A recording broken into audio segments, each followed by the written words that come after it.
of your emergency? Someone's come up here and beat these people. They're about dead. I'm sorry? Okay, you're saying they were assaulted? Yes, someone's got them. How many is there? 2. A male and female, or 2 males? A male and a female. Okay. They're bleeding, laying in the yard, bleeding to death. I need help. Chillicothe, Ohio officers respond to the call and race to a rural part of town. I was originally dispatched to the scene and was notified that a male was laying in the driveway, severely beat up. It appeared to be blood all over the place, and a female laying under the underpinning of the trailer near the front door, and was told that the suspect was possibly still inside the trailer. When I got to the scene, I activated my body camera.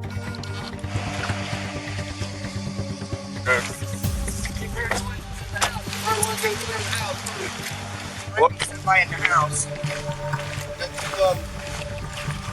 One's in my knees.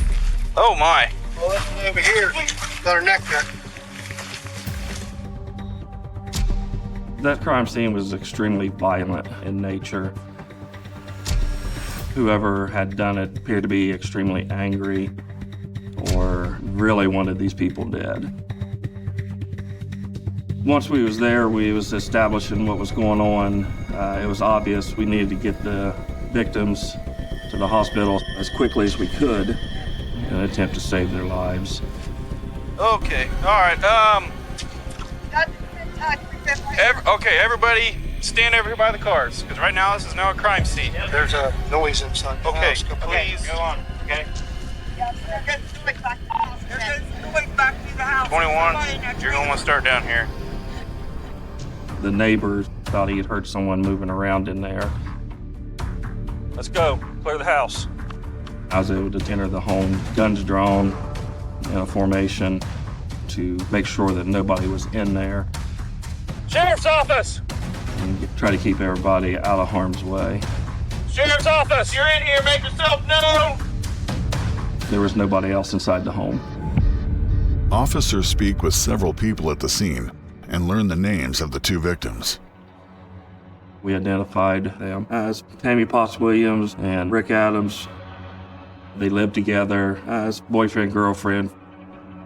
EMTs was working on Rick Adams in the driveway. They were actually alive. He's barely breathing. Tammy was laying underneath the underpinning of the trailer. This lady's throat is cut. It did not appear that she was actually alive. But when I went around to the front of the trailer, we could see that she was breathing.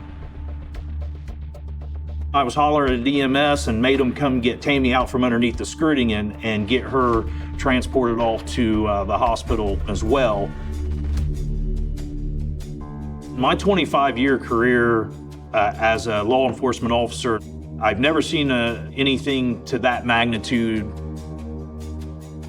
That was probably one of the most horrific things I'd ever seen, as far as Rick laying there with at least 2 gunshot wounds, but the one to the head, and then Tammy, she was very brutally attacked, more so than Rick. It looked like Tammy had been stabbed multiple times and beat on top of it, with her throat cut. At this point, you're trying to solve this puzzle. You're trying to piece it together. News of Tammy and Rick's attack soon travels to their family. My uncle, Rick, was just the most down-to-earth person that you would ever meet. He was just so sweet. He was purely a good soul. My aunt was a beautiful woman, and I would tell her all the time, like, you are just so beautiful. She was a very natural, woman. They were there for most of my life, so that's what's important. I got a whole bunch of phone calls. At that point, I literally looked at my phone and I had messages on Facebook, I had text messages, and I had multiple missed calls. I started instantly panicking. It was just complete shock. Why? How could this happen?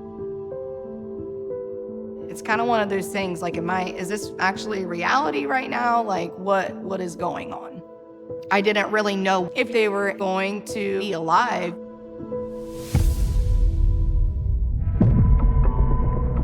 Back at the scene, EMTs raced to treat the 2 victims.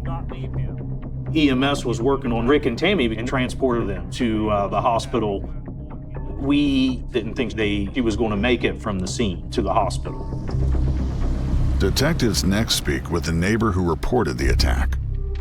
Rick Adams apparently saved his pop cans for one of his friends, and his friend had stopped by to get those pop cans and seen Rick laying there in a puddle of blood. So what happened when you got there? Well, I pulled up there and I said, boy, it's a tight squeeze right here. And I looked over and I said, Rick? I seen that blood run down into that tar track. I said, Lord, he's bleeding out. I said, I better get 911.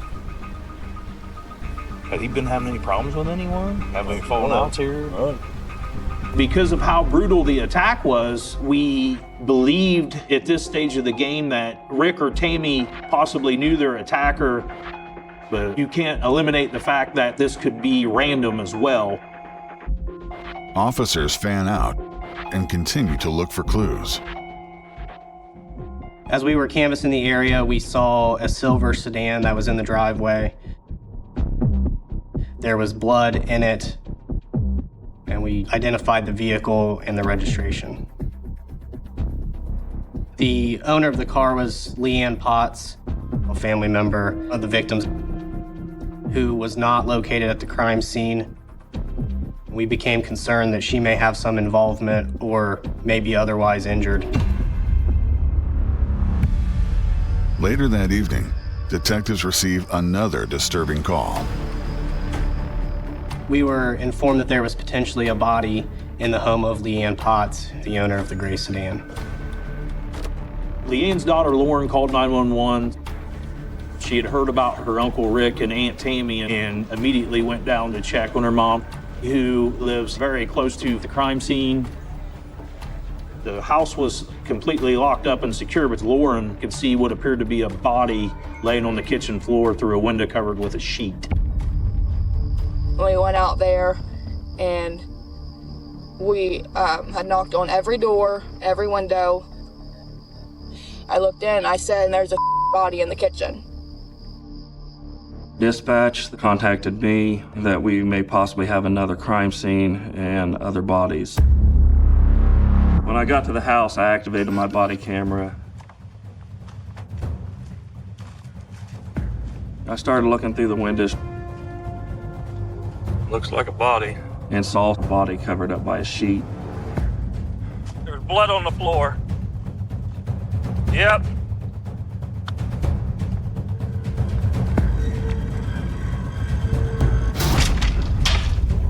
James office, call out! Yep. Scene. Clear the house.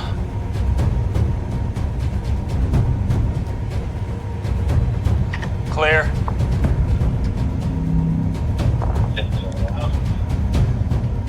Here, I'm gonna start snapping photos. Margaret, I'm sorry, but it's just calling. If you want to pull the blanket, just want to angle my camera down to try to record it all. It's a guy. He's been beat. It was just brutal. You could tell at this point he had been riddled with gunshot. This was quickly becoming a mystery.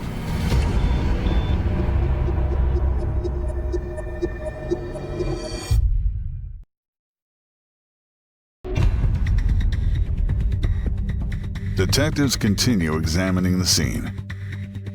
I noticed on the kitchen table was left what's called a set of flex cuffs. Zip ties, just a cuff, like you were cuffing somebody's hand.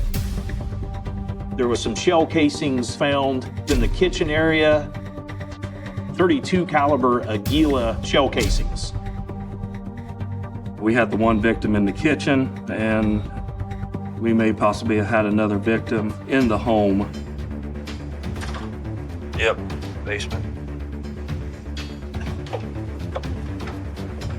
Sheriff's office.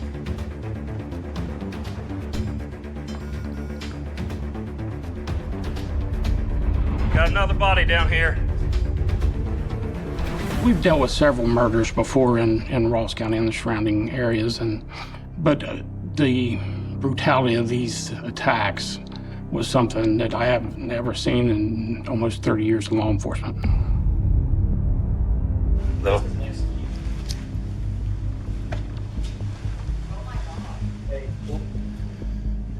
Don't touch nothing else. Leave it. It's her. I believe it's her. Yeah, her hands are bound behind her back. There's a pillow over her head with a gunshot wound into it, and there's a toe strap tied around her neck. So This is the only casing I have found so far.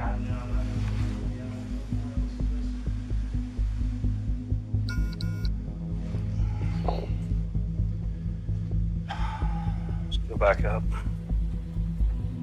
The victim's hands was bound behind her with a set of flex cuffs. Her pants was all undone, unzipped, hanging kind of down to her thighs. And she was put in the praying position, and she appeared to have one gunshot wound to the back of the head. She was possibly sexually assaulted as well. It's just hard to believe that there are people in this world that will do things of that nature to another human. The victims are identified as Leanne Potts and her husband, Thomas Littler. Now we're dealing with 4 family members.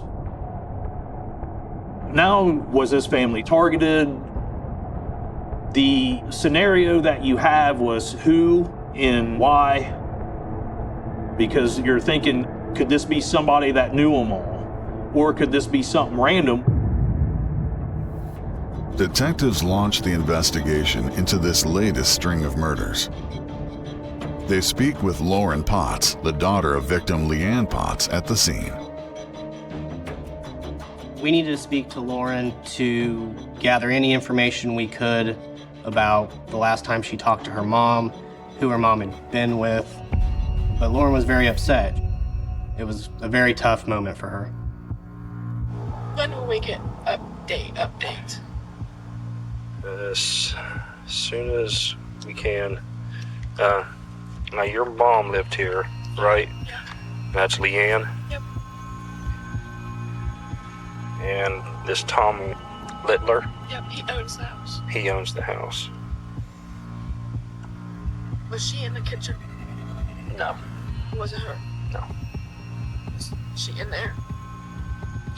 Yes. I'm not gonna lie to you, yes. She's not.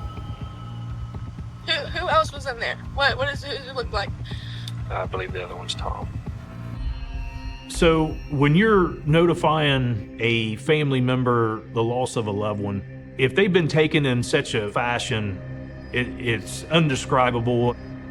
The only thing that I can say about that is I'm responsible to give that victim a voice, and I'm working for that victim.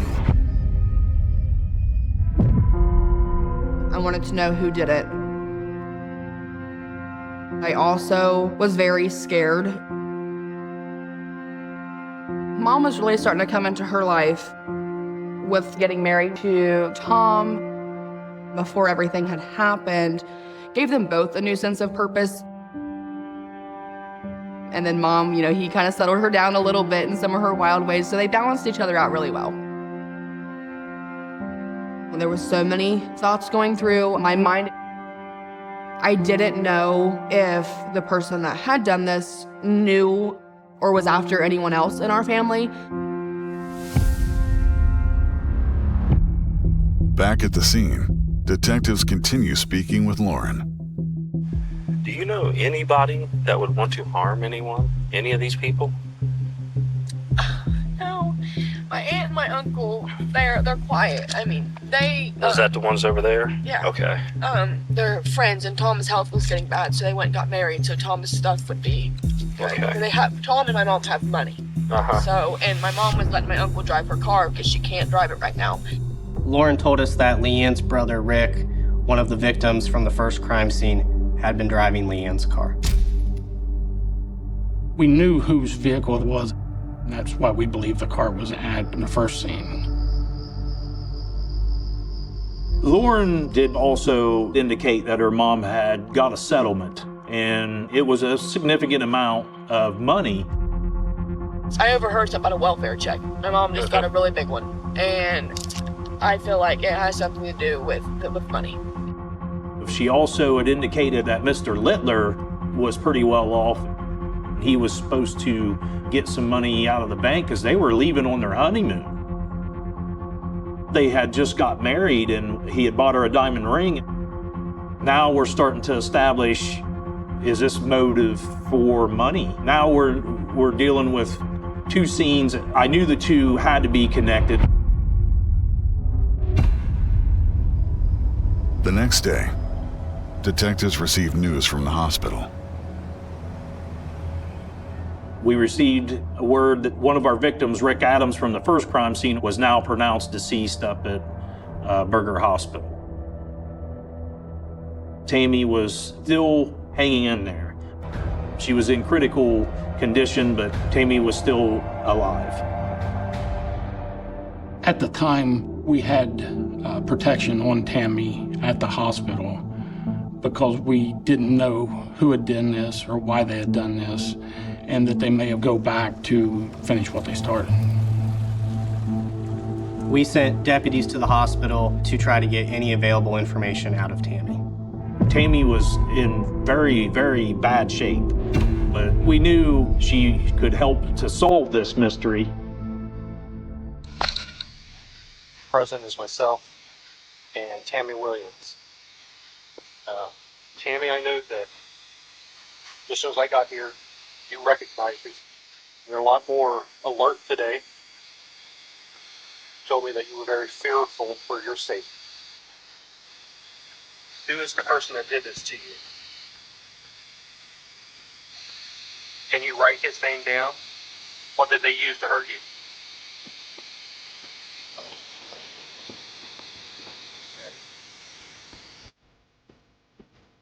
Tammy wasn't able to write, form a sentence at that point.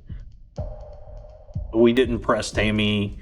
We had enough evidence without trying to say, hey, please remember, please remember. At this point now, we're thinking the motivation's money or a burglary going bad. Never did we rule anything out in this investigation. Detectives then receive a call from a friend of victim Rick Adams, a man named James Reinhardt, who claims to have information about the case. When I met with James, he was indicating that Larry Potts, which is Tammy's brother and Leanne's ex-husband, would have been possibly a person of interest that we needed to look at. Who's Bugs? Larry Potts. Larry Potts? Yeah. And they call him Bugs? Yeah, call him Bugs. Huh. That's, I don't know him. Well, that's Tammy's brother. Okay. That's Tammy's brother. Tammy. The one. Yeah, okay. Something happened up there. Now, has Tammy and him been into it? He wasn't involved in this, was he? They fight like cats, dogs, over pills all the time. He was saying Bug and Tammy had been into it, or Bug was upset that Leanne was getting married to Thomas Littler. So that information raised our red flags on Larry Potts being involved. We initially thought these crimes could be financially motivated, but then began to think that this could be a family dispute. Was there a common thread between all of the murders? We weren't really sure, but our strongest lead was Larry Potts.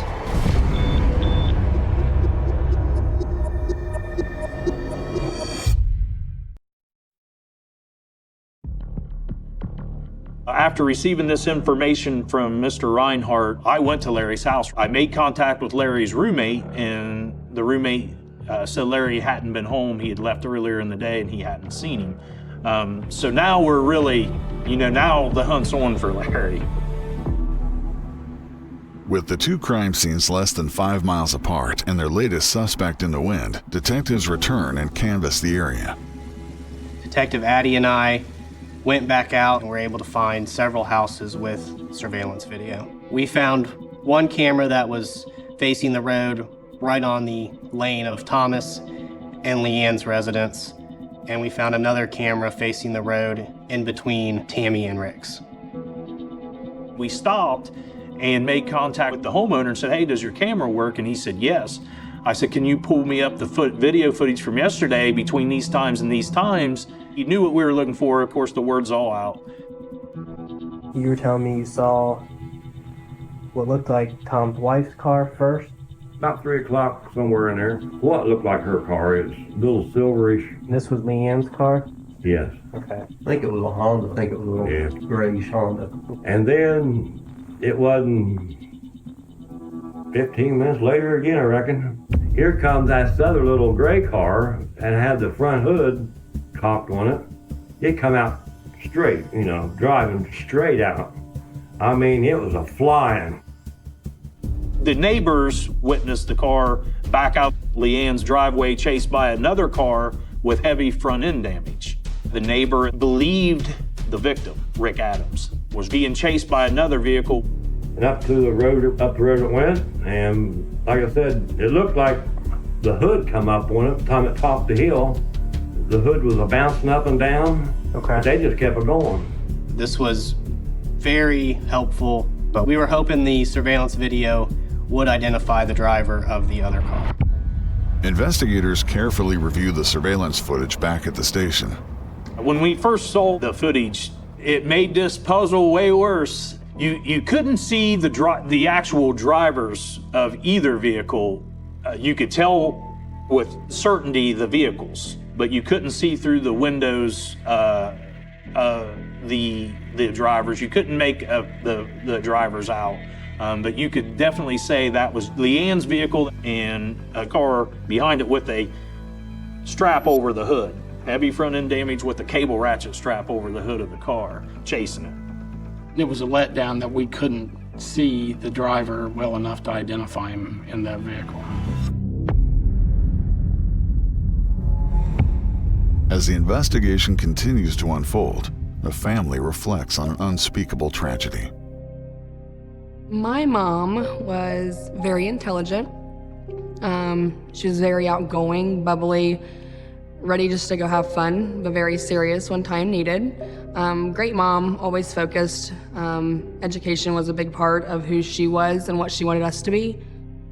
Tom was funny. He was very spunky and funny, and I never seen him mad, upset, aggravated, anything. It was always smiling, going, had always my mom cackling. My uncle, Rick, was just the most down-to-earth person that you would ever meet. He was just so sweet. He had a heart of gold and, you know, same personality, funny-wise, but that man was purely a good soul. Really, it was just Tammy, Rick, Thomas, and Leanne. So when something tragic happens like that to your family, the not knowing is what really, really hurts you, you know, because you're asking yourself, why would this happen, you know, to them? They don't do anything to people. Your mind is just constantly like a hamster wheel.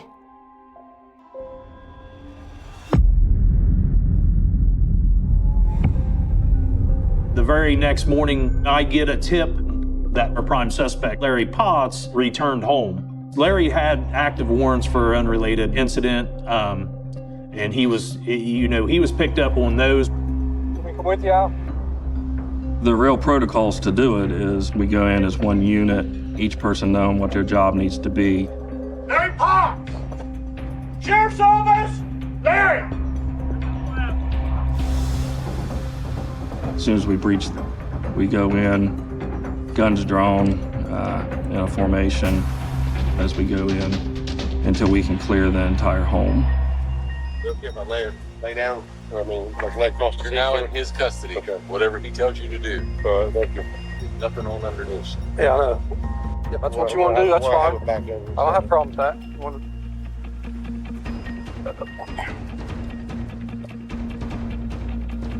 When we went and picked Larry up, we actually found 2 knives covered in blood in his vehicle. We also had information that Larry had purchased a gun, a small caliber gun. So we, you know, obviously now we're seeing all this intertwining together, trying to put this puzzle back together. Larry was definitely a prime suspect, and thinking, wow, you know, is this your guy?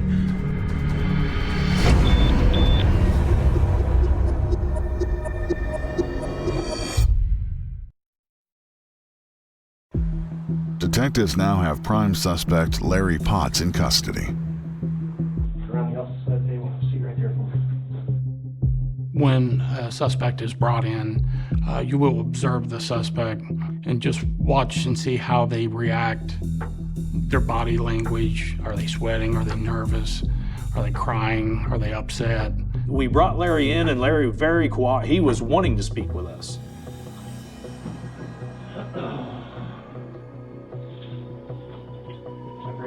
When we talked to him, we wanted to make sure Larry was of sound mind, because it wouldn't do you no good to interview Larry if he was not of sound mind and then admitting to a triple homicide and leaving a 4th victim for dead. And so you want to get as much as you can, as quick as you can, but then you got to be mindful on how you do it as well. You were married to Leanne, is that correct? How long were you guys married? 26 years. How long you guys been split up now? We got divorced in 08. He was very distraught. Leanne Potts was his ex-wife. He had kids with her. He loved her. He still loved her. He didn't even know where she, you know, never been over, never met Mr. Littler. Who told you about what happened? I was on my way back now on 671. And then when I was coming out of there, Christina, the neighbor, she called me, just going crazy. Something about Tammy and Rick was underneath the trailer. Okay. And they were coming, and she said the ball was coming, but they had to call the squad. Okay. And it wasn't making sense, you know. Like, well, then after she told me that my sister was hurt, then I got my ass a little bit more, you know, a little more rush, you know what I'm saying? So I left there. He denied being into any altercations with his sister. He said that, you know, he was very upset about his sister being attacked as well as Rick being murdered. But I was skeptical with Larry's story just because of the blood on the knives that we found in his car. So the labs rushed the blood work on the knives for comparison for us. Detectives then questioned Larry about the gray cars fleeing one of the crime scenes caught on surveillance video. In this interview, I asked about a car. It was just in the back of my mind. Hey, we're possibly looking for a gray car, front end damage. You know anyone that drives anything? This is your family. Anyone drive a little gray car with a messed up hood that you know? Messed up hood? Yeah, that shakes, about comes up, comes off. You're up there, Jimmy Reinhardt. He's the only one that's got a little silver car. Larry brought it up, saying that the only person that he knew that had front end damage on a little car like that, it was James Reinhardt. So, you know, he's pointing the finger at James Reinhardt, who called in the tip saying Larry could have been involved in this murder. They fight like cats, dogs, and skills all the time. We didn't know what to think. We needed the truth. Detectives take Larry into custody for his outstanding warrant and press forward with the investigation. The puzzle's starting to come a little bit more together at this point. As the investigation keeps unfolding, I'm getting information back, and I'm seeing where Leanne's debit card was used after the murders. So I go get video footage of the card being used. Detectives review the footage and are shocked by who they see using Leanne's credit cards. There's Jimmy Reinhardt doing shopping sprees. Surveillance video alone doesn't prove 100% that James Reinhardt committed this crime, but we had a lot of evidence against him at this point. James quickly moved up on our suspect list. In our line of work, an investigator will tell you they don't believe in coincidences. So coincidences, it's just not a coincidence. Coincidences just don't happen like that. Detectives then receive a tip that could blow the case wide open. I got a call in the afternoon to meet some subjects. They were mushroom hunting in the woods. They had found a purse that had a gun in it and a driver's license of Leanne Potts. As soon as I arrived, I met with them. They showed me the items, confirmed it was Leanne. We were mushroom hunting up the street up here by the horse camp.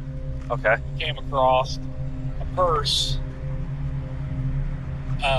So we kind of went through it, see what, kind of thought it was odd. It was a purse there.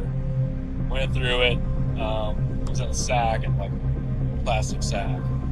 Okay. Went through the sack, seen the purse, noticed on the bottom of the sack was a gun. So we were way back in the woods, and I said, well, this seems really freaking odd.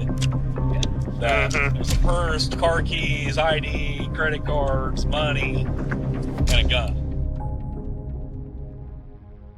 They showed us where they were mushroom hunting. It was a small wooded area. It was basically just over the hill from where James Reinhardt lived. He and I combed the area there, and we located a knife laying in the grass. The knife had some blood, dried blood on it. So all that evidence that was collected and sent off to be tested. As the case went on and started to lean more toward James Reinhardt, his unpredictability and his manner led us to believe that he may be a danger to society. Anyone who had committed a crime that was as violent and as brutal as these crimes were, it was top priority to get them off the streets and stop them from hurting anyone else. We put out a bolo for James Reinhardt, and the following day, we got a call from Burger King. Someone is using Leanne's car. The clerk was friends with one of Leanne's daughters and knew that she had just been murdered. It was all over the news. So she stalled him while they called 911. We didn't know if it was James Reinhardt. If it was him, could he hurt somebody else? Officers race to the Burger King and apprehend James Reinhardt using Leanne's credit card. What kind of identification do you have? I ain't got none right now. Okay. I should have a bank card on somewhere here. I'll get you around. Alright. Everybody get my figure right there? I'll get you around. Just money. Hey. Give me an idea where we might be. No, I don't, Somebody else was with you?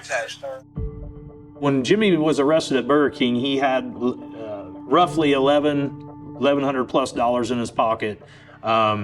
Several receipts was located in the vehicle. The same gray car with heavy front end damage from the surveillance video where he had been shopping. We thought we had the person who murdered Rick Adams, Leanne Potts, and Thomas Littler. James Reinhardt is transported to the police station for questioning. When you're dealing with a triple homicide, Rick Adams, Leanne Potts, and Thomas Littler, as well as the fourth victim, Tammy Williams, left for dead, we really needed the truth so we could solve this mystery and bring the killer to justice.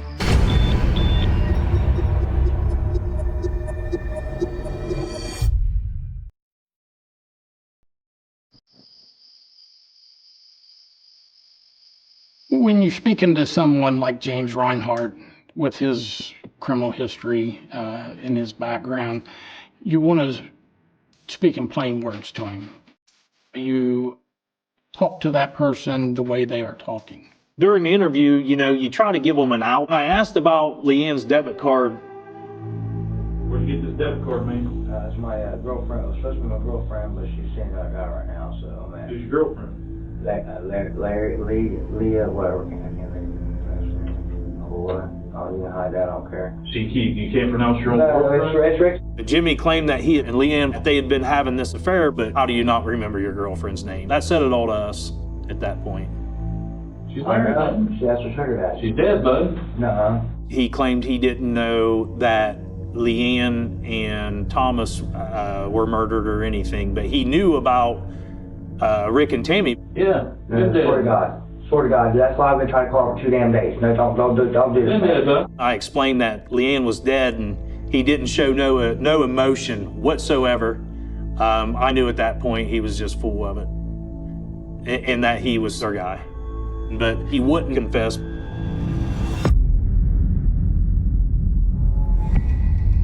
One month later, detectives received the DNA results back from the lab. When we got the lab results back, everything pointed to James Reinhart, including DNA found in Leanne's body and on the zip ties used to tie her up. Not Larry Potts. Reinhart never did confess, but we did have a mountain of evidence that proved his guilt by beyond a reasonable doubt. With all the evidence that we had, I believe that Jimmy was the devil. Jimmy also heard rumors about all this money, went into the Littler home. He raped and shot and killed Leanne Potts. Thomas Littler walks in and gets shot in the kitchen, and Rick walks in and seeing the altercation, and Rick tries to make it out the door to his car. Jimmy gives chase. They get in the driveway. I think Rick gets out of it, exits his vehicle. Jimmy approaches him and shoots him in the head. Tammy Williams is hearing a commotion. As she comes out the door, she's seeing whatever the altercation between Jimmy and Rick's going on, and then he attacks her, cut her throat, beat her, stabbed her, and left her for dead. On September 30th, 2020, James Reinhart takes a plea deal and is sentenced to 35 years to life in prison for the murders of Leanne Potts, Thomas Littler, and Rick Adams, and the attempted murder of Tammy Potts Williams, who makes a full recovery. I don't remember much, but I remember Rick's laying in the driveway and I run out. He beat me with tire irons and a knife. I had over 80 stab wounds, and he cut my carotid artery right here. That's the last thing I remember until I woke up in Grant Hospital. I was in the hospital in rehab for 51 days. When they told me that Rick was dead, I was emotionless. And it wasn't real to me. This hole in my heart has got to be fixed. I've got to understand, because all I do is think about him and Leanne and Tom. This was a very, very heinous crime. I've never seen a crime like this in Ross County. I've been with Ross County now since 1998. The biggest mystery of this case, putting it together for a whodunit or for what it was, is you had 3 victims that were all intertwined, with a 4th victim left for dead that was also intertwined. That figuring out the motive and figuring out the why, there was a lot of moving parts on this case. This was an awful brutal and violent scene. You want to get resolved for the family. You want to get peace for that family and knowing what happened to their loved one. And it drives myself, it drives all the law enforcement officers, especially the detectives that I know that work this case. When Mom passed away, I met up with one of my friends who connects with angels, and he's like, I see a bright color of blue, and I was like, that's her, you know, because blue, the ocean, the way that she dresses, and he was just describing her to a T, and I got cold chills all over my body, and I knew that she was there. And then he just started talking about like past memories with her and stuff like that, and he said that she just wants you to know that she is so proud of you and loves you so much. And I felt that so deeply, you know, that was something that I needed to hear. And I just connected with her, and, you know, he just kept saying it over and over again, and that was the closure that I needed. I miss my mom. Really what I miss most is her relationship with my daughter. She's 7 now, and she still talks about her mama. And still remembers her really, really a lot, remembers her a lot. I want her lasting legacy to be the amazing grandmother that she was and how strong of a person that she was. I just want everyone to know how great Rick was, and Leanne and Tom, and that bastard's in jail. He can no longer interfere with anything about us, and that's a wonderful thing. I'm trying to put all this in place and get to the grief counseling so that I can sort this out. Because I don't know how else to do this. Rick was just my one and only, and I've got to put him to rest somehow and find my peace. Hello? I've never experienced any case like this before. She didn't deserve to die that way. There's bodies piling up. This is getting huge. It was obvious. It starts with a detail so small it almost disappears, a sound swallowed by the city before anyone can name it, a dull impact somewhere between a thud and a scrape, echoing briefly through a quiet apartment building in Setagaya as Tokyo sleeps on the edge of a new year. No scream follows. No alarm sounds. The night absorbs it, folds it into traffic hum and distant trains, and by morning the city will move on, unaware that inside one ordinary apartment, time has stopped completely, and a cold case has just been born.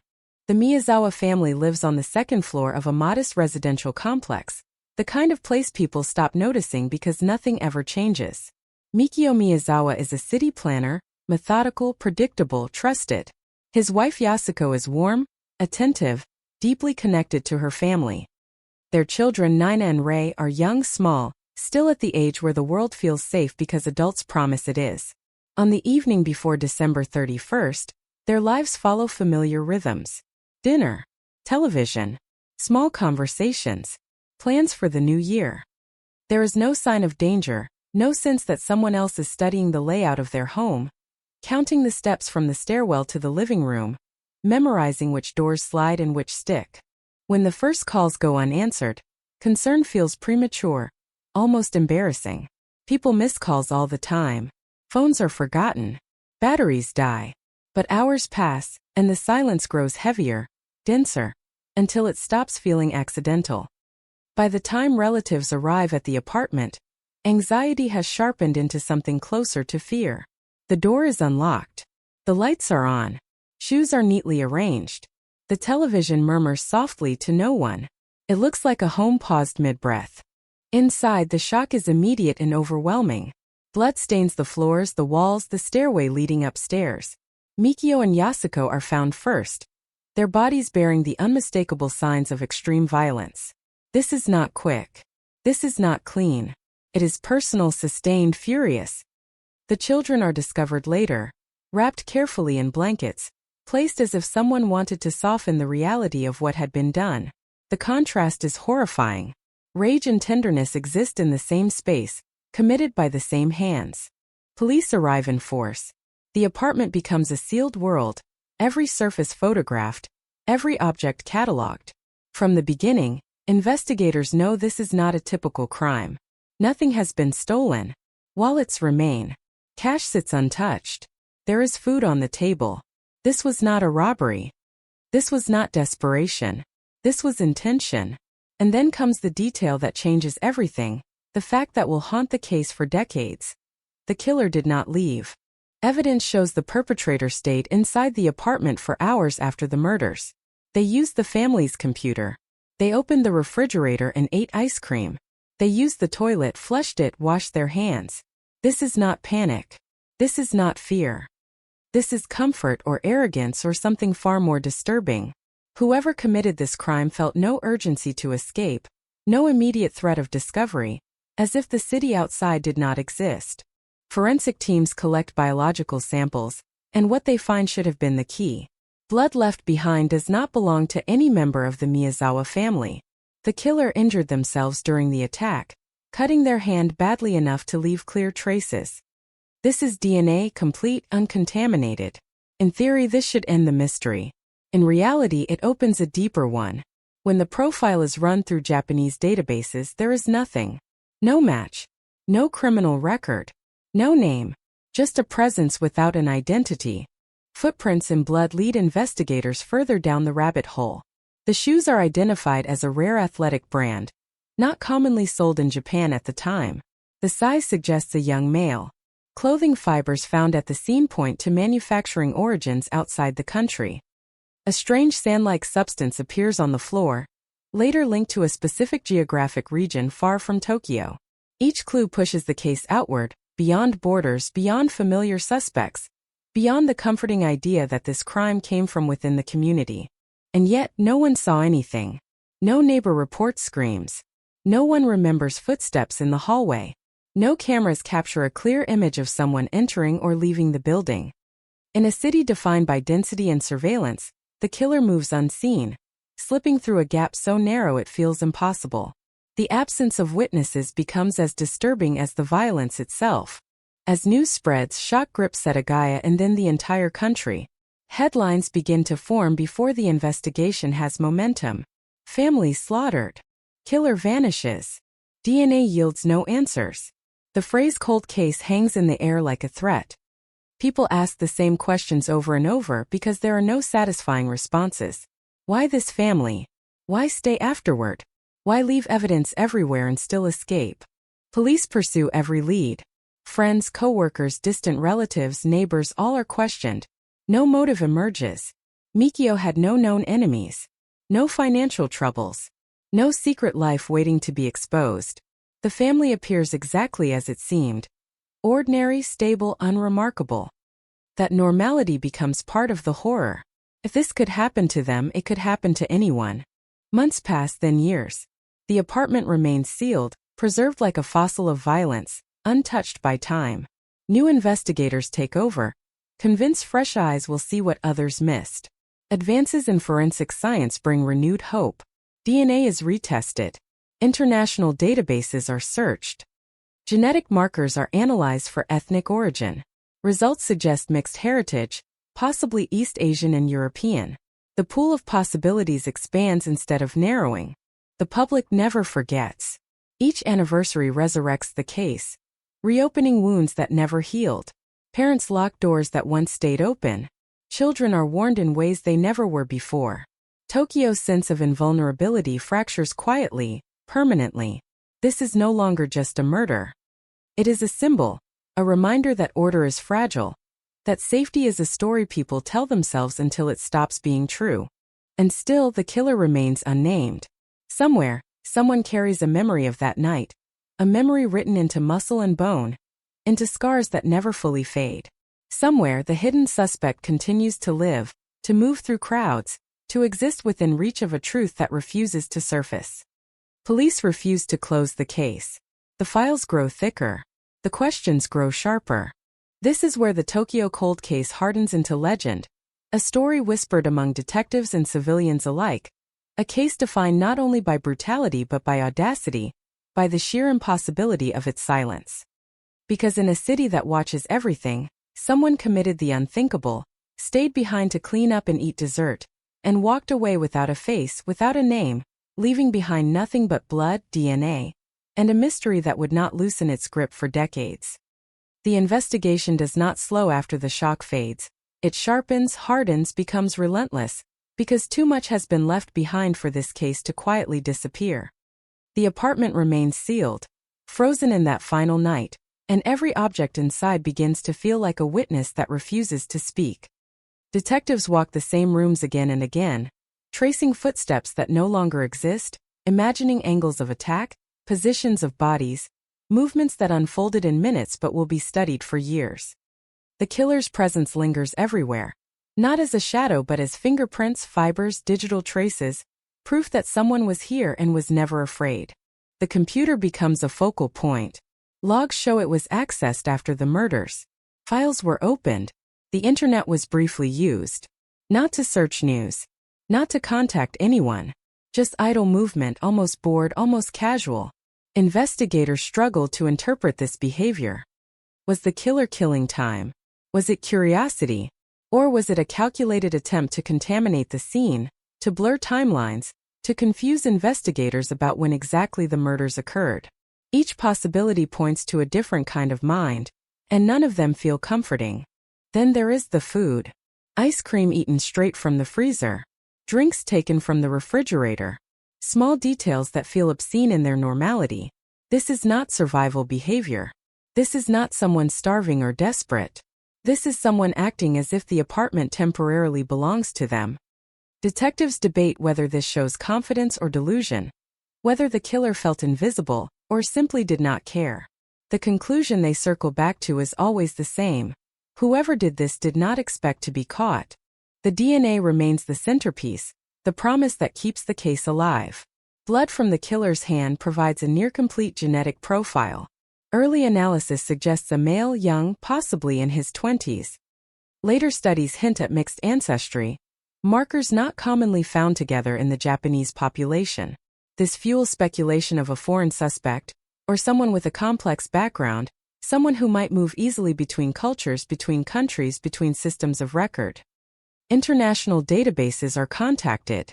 Samples are compared across borders. Again and again, the result is silence. The shoe prints add another layer. Investigators identify the brand as one produced primarily in South Korea, rarely exported to Japan at the time. The size suggests a tall individual, athletic build. But shoe size alone does not arrest people. Sales records are incomplete. Retailers no longer exist. The trail dissolves almost as soon as it forms. The same happens with the sand-like residue, traced to a specific river basin used in military training exercises. It suggests travel. It suggests access. It suggests a life that does not leave easy paper trails. Witness appeals bring little. Neighbors replay that night in their minds, searching for sounds they may have ignored, movements they may have dismissed. A door closing, footsteps on stairs, a figure passing under a streetlight. Nothing solid emerges. The absence of memory becomes its own kind of evidence, proof of how completely the crime slipped through unnoticed. In interviews, detectives admit their frustration without naming it. This should not be possible. Not here. Not like this.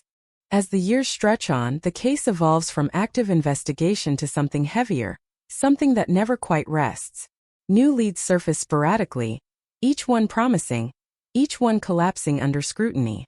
A foreign worker briefly draws attention. A man with a violent past is questioned and released. A tip claims the killer fled the country. Another insists he is still living nearby. Every theory gains momentum in the media, then dies quietly when facts refuse to cooperate. The Miyazawa family becomes a symbol rather than people. Their photographs appear in documentaries, on anniversary news segments, in police appeals that feel increasingly ritualistic. Officers assigned to the case age alongside it. Some retire. Some die. The files remain, passed down like a burden that no one can put down. Every new detective starts with confidence, with the belief that modern science, modern databases, modern thinking will succeed where others failed. Every detective eventually confronts the same wall. But the case does not stay frozen. Technology moves forward, dragging the past with it. Genetic genealogy begins to reshape criminal investigations worldwide, solving cold cases once thought untouchable. Japanese authorities watch closely, cautious but hopeful. The Miyazawa DNA is preserved meticulously, waiting for the moment when science finally catches up to the question it has been asking for decades. Behind the scenes, quiet progress is made. The killer's genetic markers are re-examined, broken down further, compared against global population data. Patterns emerge, subtle at first, then harder to ignore. The profile does not fit neatly into any one category. It suggests movement. It suggests family lines that cross borders. It suggests someone who may not even know they are connected to this crime by blood. At the same time, investigators revisit the psychology of the scene. The decision to stay. The decision to eat. The decision to use the computer. These are not random acts. They suggest a person who felt in control, who believed the risk was manageable, who may have rehearsed this scenario mentally long before stepping into the apartment. Some experts suggest the killer returned to familiar behaviors after the violence, grounding themselves in routine. Others believe it was a display of dominance, a way to assert ownership over the space and the people who once lived there. The question of motive remains painfully open. No clear connection between the killer and the family is ever established. no financial incentive, no romantic obsession, no workplace conflict. This absence becomes terrifying in its own right. If there was no reason, then there was no warning. If there was no reason, then randomness becomes a possibility, and randomness is something communities cannot defend against. Public trust in absolute safety erodes slowly but permanently. Doors lock more often. Security cameras multiply. Children are taught caution earlier. The Miyazawa case becomes a quiet reference point, a reminder invoked without details, a shorthand for something that went wrong in a place that believed it could not. Tokyo does not panic. Tokyo adjusts. But the adjustment never fully reverses.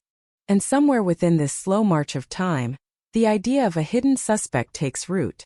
Not just an unknown person, but someone concealed by systems, by borders, by the limitations of databases that were never designed to talk to each other.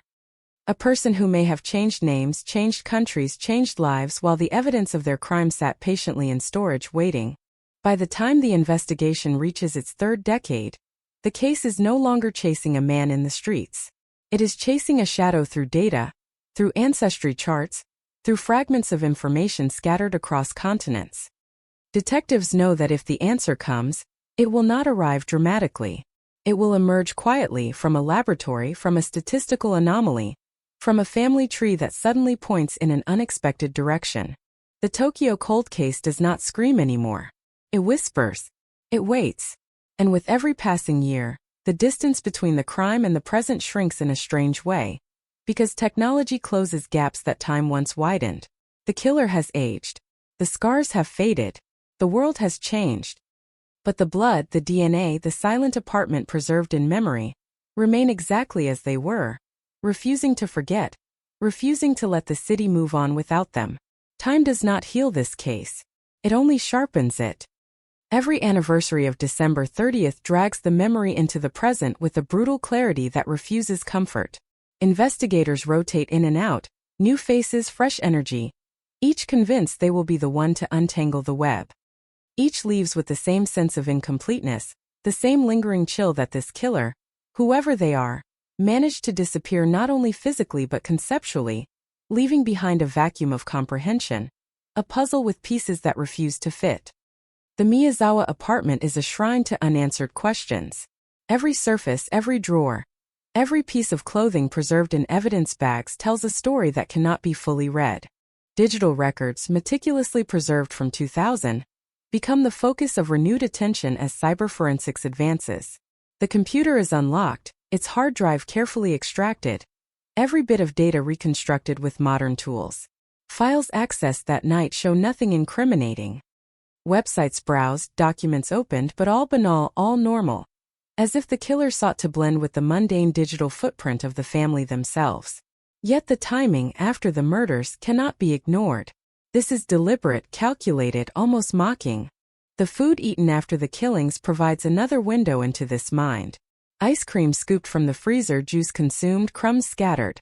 These trivial acts, so human, so ordinary, are juxtaposed against the horror of the violence that preceded them. Was this comfort, ritual, or control? Psychologists suggest it is a blend.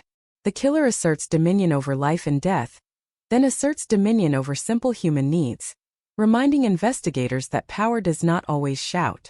Sometimes it whispers. Sometimes it eats dessert while the world is stunned. DNA remains the linchpin of hope. The sample from the injured hand offers a nearly complete genetic code. Early tests suggested nothing. The profile does not match anyone in Japanese criminal records, nor international databases checked at the time. But as genetic genealogy evolves, the sample is revisited. Complex ancestry analysis reveals markers hinting at connections across East Asia and Europe, subtle enough that only recent scientific methods could trace them. Each new insight creates excitement and frustration. Every clue moves like a shadow, almost tangible, yet always just out of reach. The footprints in the apartment, traced to a rare athletic shoe brand, still yield no suspect. Size, tread, origin, they paint a profile but not a face. Retail records from the era are incomplete. Overseas manufacturing complicates tracing. Fiber analysis suggests garments produced abroad. Sand-like residue from the apartment floor points to a river basin used in military training. These fragments suggest movement, preparation, and planning beyond Tokyo's borders. The killer was not local in the conventional sense. They were someone who could navigate spaces unseen, someone who left traces deliberately, carefully, or perhaps instinctively. Witnesses come forward sporadically. A man recalls seeing someone in the stairwell days before the incident, but memory is unreliable. The tip dissolves under scrutiny. Another insists they saw a figure leaving the building on the day of the murders, but descriptions conflict, timelines contradict. In Tokyo, a city of millions, the absence of credible witnesses becomes a story itself. It emphasizes how invisible a person can be, how a life can vanish into a grid of streets and neon lights without leaving a tangible path. The Miyazawa family's lives are reconstructed meticulously by detectives. Mikio, methodical, predictable, beloved in his neighborhood. Yasuko, warm, attentive, connected. Nina and Rei, innocent, trusting. Investigators comb diaries, school records, social interactions. Nothing hints at motive. Nothing predicts violence. The ordinariness of their lives amplifies the horror. If such a meticulously ordinary life can end this way, the comfort of normalcy begins to feel precarious. Psychological profiling deepens. The decision to stay after committing the murder suggests confidence, control, and possibly compulsion. The act of eating using the computer, moving through the apartment with quiet precision, these are all deliberate behaviors that hint at a personality type obsessively comfortable with their crime. Some experts suggest the killer's behavior demonstrates a desire to own the narrative, to dominate the environment beyond the physical act of murder. Others speculate it reflects a lack of fear, perhaps a sociopathy underpinned by careful planning. The case evolves slowly, quietly over years. New investigators arrive, bringing modern forensic techniques, hoping DNA phenotyping or advanced genealogy might finally crack the mystery. Old theories are revisited, old evidence reanalyzed. Every advance is measured against a backdrop of frustration and the realization that, despite technology, the killer remains one step ahead, or at least invisible in ways that no amount of science can fully illuminate. Media attention ebbs and flows.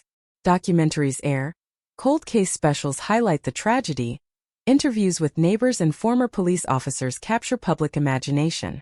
Words like unsolved and mystery dominate headlines. Tokyo adjusts silently around the case. Doors lock, security cameras multiply. The neighborhood collectively remembers that horror can strike in familiar places, in ordinary lives. Fear becomes embedded in the community's rhythm, a subtle pulse beneath daily routines. Meanwhile, the killer ages. Decades pass and the person responsible remains unidentified, their DNA unchanged, their physical presence now measured against a temporal scale.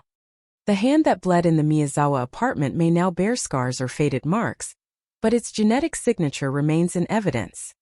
Somewhere they continue their life, likely aware or unaware that the smallest fragment of themselves left behind has resisted erasure for decades, waiting for technology to catch up, waiting for the world to find them. The case begins to stretch beyond borders and professions. International collaboration brings fresh eyes. Genetic genealogy is explored. Population genetics, ancestry markers, migration paths, family lineages, all are scrutinized in painstaking detail. Every hypothesis is weighed, tested, sometimes discarded. The search expands globally, reflecting the growing realization that this was not a random act, but one executed with precision, knowledge, and likely access to international movement. The Miyazawa home, preserved for decades, becomes almost a character in itself. Police officers describe walking through the apartment as walking through a moment frozen in time. Blood stains, fingerprints, dust, fibers, all speak of a presence that lingers long after the bodies have been removed. Every object, from a leftover bowl to a remote control, is examined with obsessive detail. Each small clue is scrutinized as though the apartment itself can reveal the killer if only someone listens closely enough. Community memory becomes another layer of evidence, intangible but powerful. Neighbors speak of small oddities before the incident. A strange face in the hallway, a figure loitering near the entrance. Some tips are credible. Most are not. Years of reflection do little to clarify the timeline. The killer may have been a stranger. The killer may have been known intimately. Every scenario remains plausible. every certainty elusive. Every anniversary, the case reemerges in public consciousness. Police statements, media specials, retrospectives, documentaries, all reinforce the narrative of a cold case that refuses to die. Citizens walk past the preserved apartment with a sense of unease. Parents remember the story when teaching their children about safety, and investigators revisit files, searching for threads missed by prior generations. Despite decades, the DNA sample remains the keystone. Every technological advancement in genetics offers hope. Phenotyping, ancestry mapping, international databases, even experimental techniques, these tools are all applied, creating new lines of inquiry. Investigators remain persistent, blending traditional police work with science that did not exist when the murders occurred. Through it all, the hidden suspect's identity remains veiled. Every lead, every new analysis, every tip falls short of the final revelation. Yet the case moves ever forward, not in resolution but in the meticulous accumulation of knowledge, the slow tightening of the circle. In this sense, the cold case is alive, dynamic, responsive to time, technology, and human ingenuity. And through all of this, the Miyazawa family continues to haunt Tokyo's collective memory. Their lives, ordinary and full of routine, remain a mirror reflecting the fragility of safety.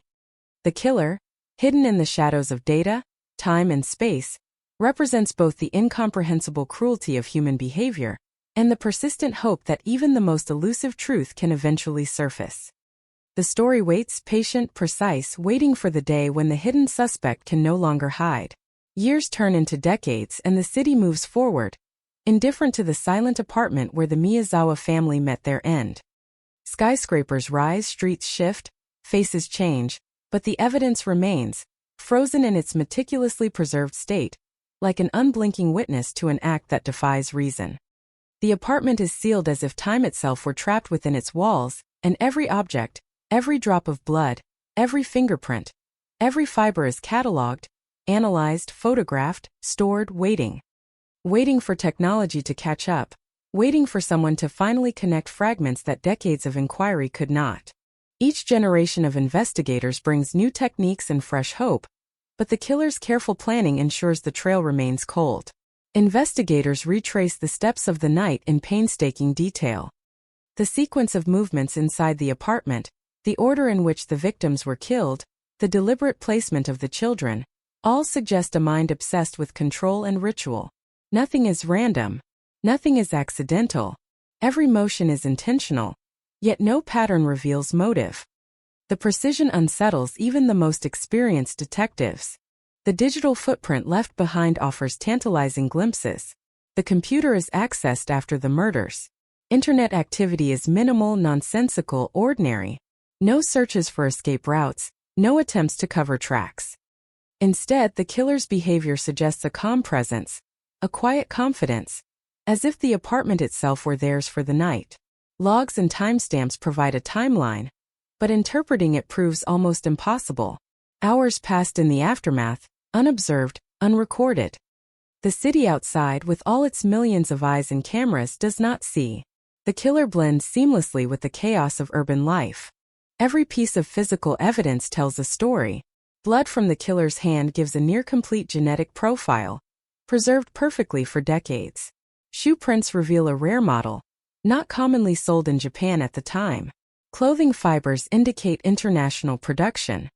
Sand from a specific river basin hints at travel or access to locations far outside Tokyo. Each detail offers a thread to follow, yet they do not lead to a person, a name, a face. Instead, they form a web of possibilities, a labyrinth of ambiguity that stretches across borders, decades, and databases. Public fascination grows as the case persists. Documentaries, news specials, books, and online forums dissect every detail. Tokyo's Unsolvable Nightmare, reads one headline. The family nobody could save, another declares. In classrooms, in police academies, in casual conversation, the Miyazawa murders are invoked as the ultimate cold case. A cautionary tale, a riddle, a ghost story rooted in reality. Citizens lock doors more carefully, parents watch children more closely, neighbors notice faces and movements they might once have ignored. The city has learned vigilance through fear, subtle and persistent. Yet fear alone does not solve a crime. investigators continue to return to science. Advances in genetic genealogy provide hope. DNA that once led nowhere is reanalyzed, broken into ancestry markers, compared against massive databases. Probability models are applied. Family trees are constructed. Patterns emerge that hint at international connections, complex lineages, people who may live unaware of their relation to the blood on those floors. Every lead is pursued methodically, meticulously, with patience born of decades-long obsession. The psychology of the crime fascinates profilers. Staying after the murders using the computer, eating the family's food. These behaviors suggest confidence, ritual, and a desire to dominate space beyond the act of killing. They reveal not panic but composure, not fear but control. Experts debate whether the killer returned to normal actions as a form of coping, or as a calculated display of power, asserting dominion over life and death, over routine and routine's absence. The combination of violence and ordinary human behavior becomes the defining signature of this case, the element that haunts the minds of those who study it. Every anniversary reawakens memory. Police statements are issued, media covers retrospectives, neighbors and past witnesses revisit their recollections. People speculate endlessly. A stranger, a known figure, a drifter, a student, someone traveling unnoticed. Every theory is plausible and improbable. Each possibility fractures into dozens of paths, none of which resolve the central question. Why this family? Why that night? Why the precision, the lingering, the silence? International collaboration becomes inevitable. Japanese authorities work with foreign law enforcement, sharing DNA data, travel records, and genetic markers. Forensic scientists dissect evidence with a precision impossible in 2003. Even with these advances, the killer remains elusive. Each lead sparks excitement, then disappointment. Every connection, every potential suspect, dissolves under scrutiny. The case is both global and intimate, a puzzle stretching across nations but rooted in a single apartment in Setagaya. A single night of unimaginable violence. The passage of time adds weight. Officers assigned to the case retire or pass away. Files accumulate. Evidence boxes multiply.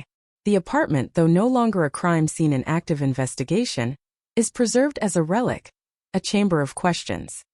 Walking its floors is like walking through memory itself. Bloodstains, fibers, fingerprints, crumbs, and sand remain untouched. It is not the people who haunt the apartment. It is the sequence of events, the deliberate control, the choices made by a mind that no one can name. The case also leaves its mark on society. Tokyo becomes a city where ordinary routines carry the memory of horror. Parents warn children, security cameras multiply. Neighborhoods watch one another more closely. The Miyazawa murders become a ghost, a narrative that informs the rhythm of life in subtle, invisible ways. Citizens feel the weight of unpredictability, the reality that meticulous preparation, chance, and human cruelty can intersect in ways they cannot foresee. And somewhere the killer ages, changes, perhaps wonders, perhaps forgets. The DNA remains constant, unchanged, waiting for the day it can be linked to a living person. A hand that bled in 2000 now bears scars or wrinkles or is unmarked entirely, but it is the same genetic blueprint. Somewhere an ordinary life proceeds, unaware of its violent past, or painfully aware but hidden, confident in decades of evasion. The cold case thrives in this tension. It is not just about unsolved crime. It is about the gap between human expectation and human capacity for violence, about the fragility of safety, about a shadow that resists discovery. It is a story not of closure but of persistence, a story that will not end until science, chance, or error finally exposes the hidden suspect. Until then, the apartment, the DNA, the fibers, the footprints, and the memory of that night endure as sentinels, challenging the city, challenging investigators, challenging the world to solve what seems unsolvable. Each clue, no matter how small, carries potential. Each line of inquiry, no matter how cold, is pursued. Investigators balance frustration and hope. They are patient, knowing the passage of time can be both enemy and ally. While memories fade, technology improves. While witnesses die or forget, databases grow. Every decade increases the chance that the invisible suspect will eventually appear on a map, in a family tree, in a file somewhere that finally connects the dots. And through all this, the Miyazawa family remains central, not as victims but as anchors for investigation, as the reason the case persists. Their lives, ordinary and fleeting, create the contrast that makes the crime so incomprehensible. The contrast between life and its sudden, violent erasure keeps the investigation alive. It fuels the determination of generations of detectives who refuse to close a case that is, in truth, more than a case. It is a test of patience, skill, and the limits of human observation. Tokyo moves, changes, and rebuilds, but the memory of that night and the still open case remain. It becomes part of the city's rhythm, an invisible thread running through neighborhoods, influencing behavior, sparking stories, prompting caution.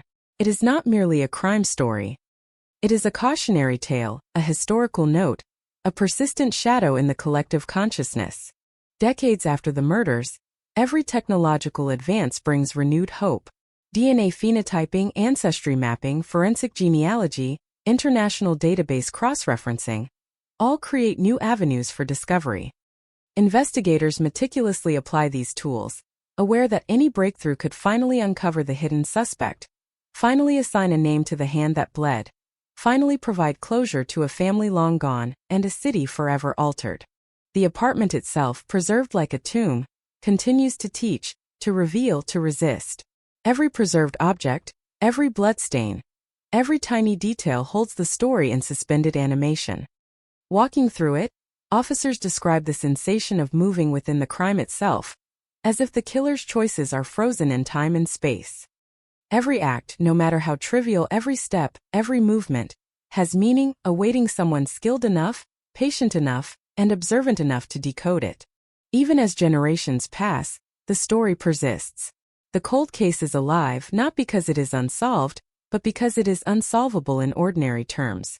It requires exceptional analysis, unprecedented patience, and an understanding that human behavior can be meticulous, cruel, and invisible all at once. Every year, every decade, brings the case closer to a breakthrough, and yet maintains its aura of mystery, of impossibility, of a hidden suspect who cannot be ignored and has not been forgotten. Time may pass, but the case endures unblinking, waiting for someone to finally see, finally connect, finally expose what has remained hidden for decades. The Tokyo 2003 cold case is more than an investigation. It is a testament to human persistence, to forensic innovation, and to the haunting truth that even in the most surveilled city in the world, someone can commit the unimaginable and remain unseen, invisible, untouched, waiting for justice to find them. The years stretch on, but the Miyazawa case refuses to fade. Police files expand like silent tomes, heavy with evidence that refuses to speak fully, with reports that never yield names, with DNA that waits patiently for technology to catch up. Every investigative method ever applied has been exhausted and reapplied, every angle examined, every witness revisited. And yet, the killer's identity remains locked behind decades of secrecy, geography, and human ingenuity. It is a crime that mocks certainty, a crime that turns routine investigation into a test of patience and imagination. Every detail of that night is studied obsessively. The sequence of events inside the apartment, reconstructed through painstaking forensic analysis, paints a picture of controlled brutality. Mikio and Yasuko killed first, swiftly, methodically, leaving their children alive for a brief, terrifying moment before the killer turns on them. The children are wrapped in blankets with a precision that belies the violence, almost tender in contrast to the rage that permeates the rest of the scene. Each motion is calculated, each act deliberate, yet nothing reveals motive. Nothing explains why this family, this apartment, this night. The computer logs, recovered and preserved, show nothing criminal, nothing inflammatory, nothing to point directly to a suspect. The killer's use of the device after the murders is subtle. Opening files, browsing websites, perhaps reading, perhaps merely marking time. It is a chilling reminder that violence and normalcy can coexist, that human behavior can be horrifyingly banal, even in the wake of atrocity. Investigators debate endlessly. Was this ritual, boredom, arrogance, or an attempt to manipulate timelines? Each theory has merit, and each is as disturbing as the last.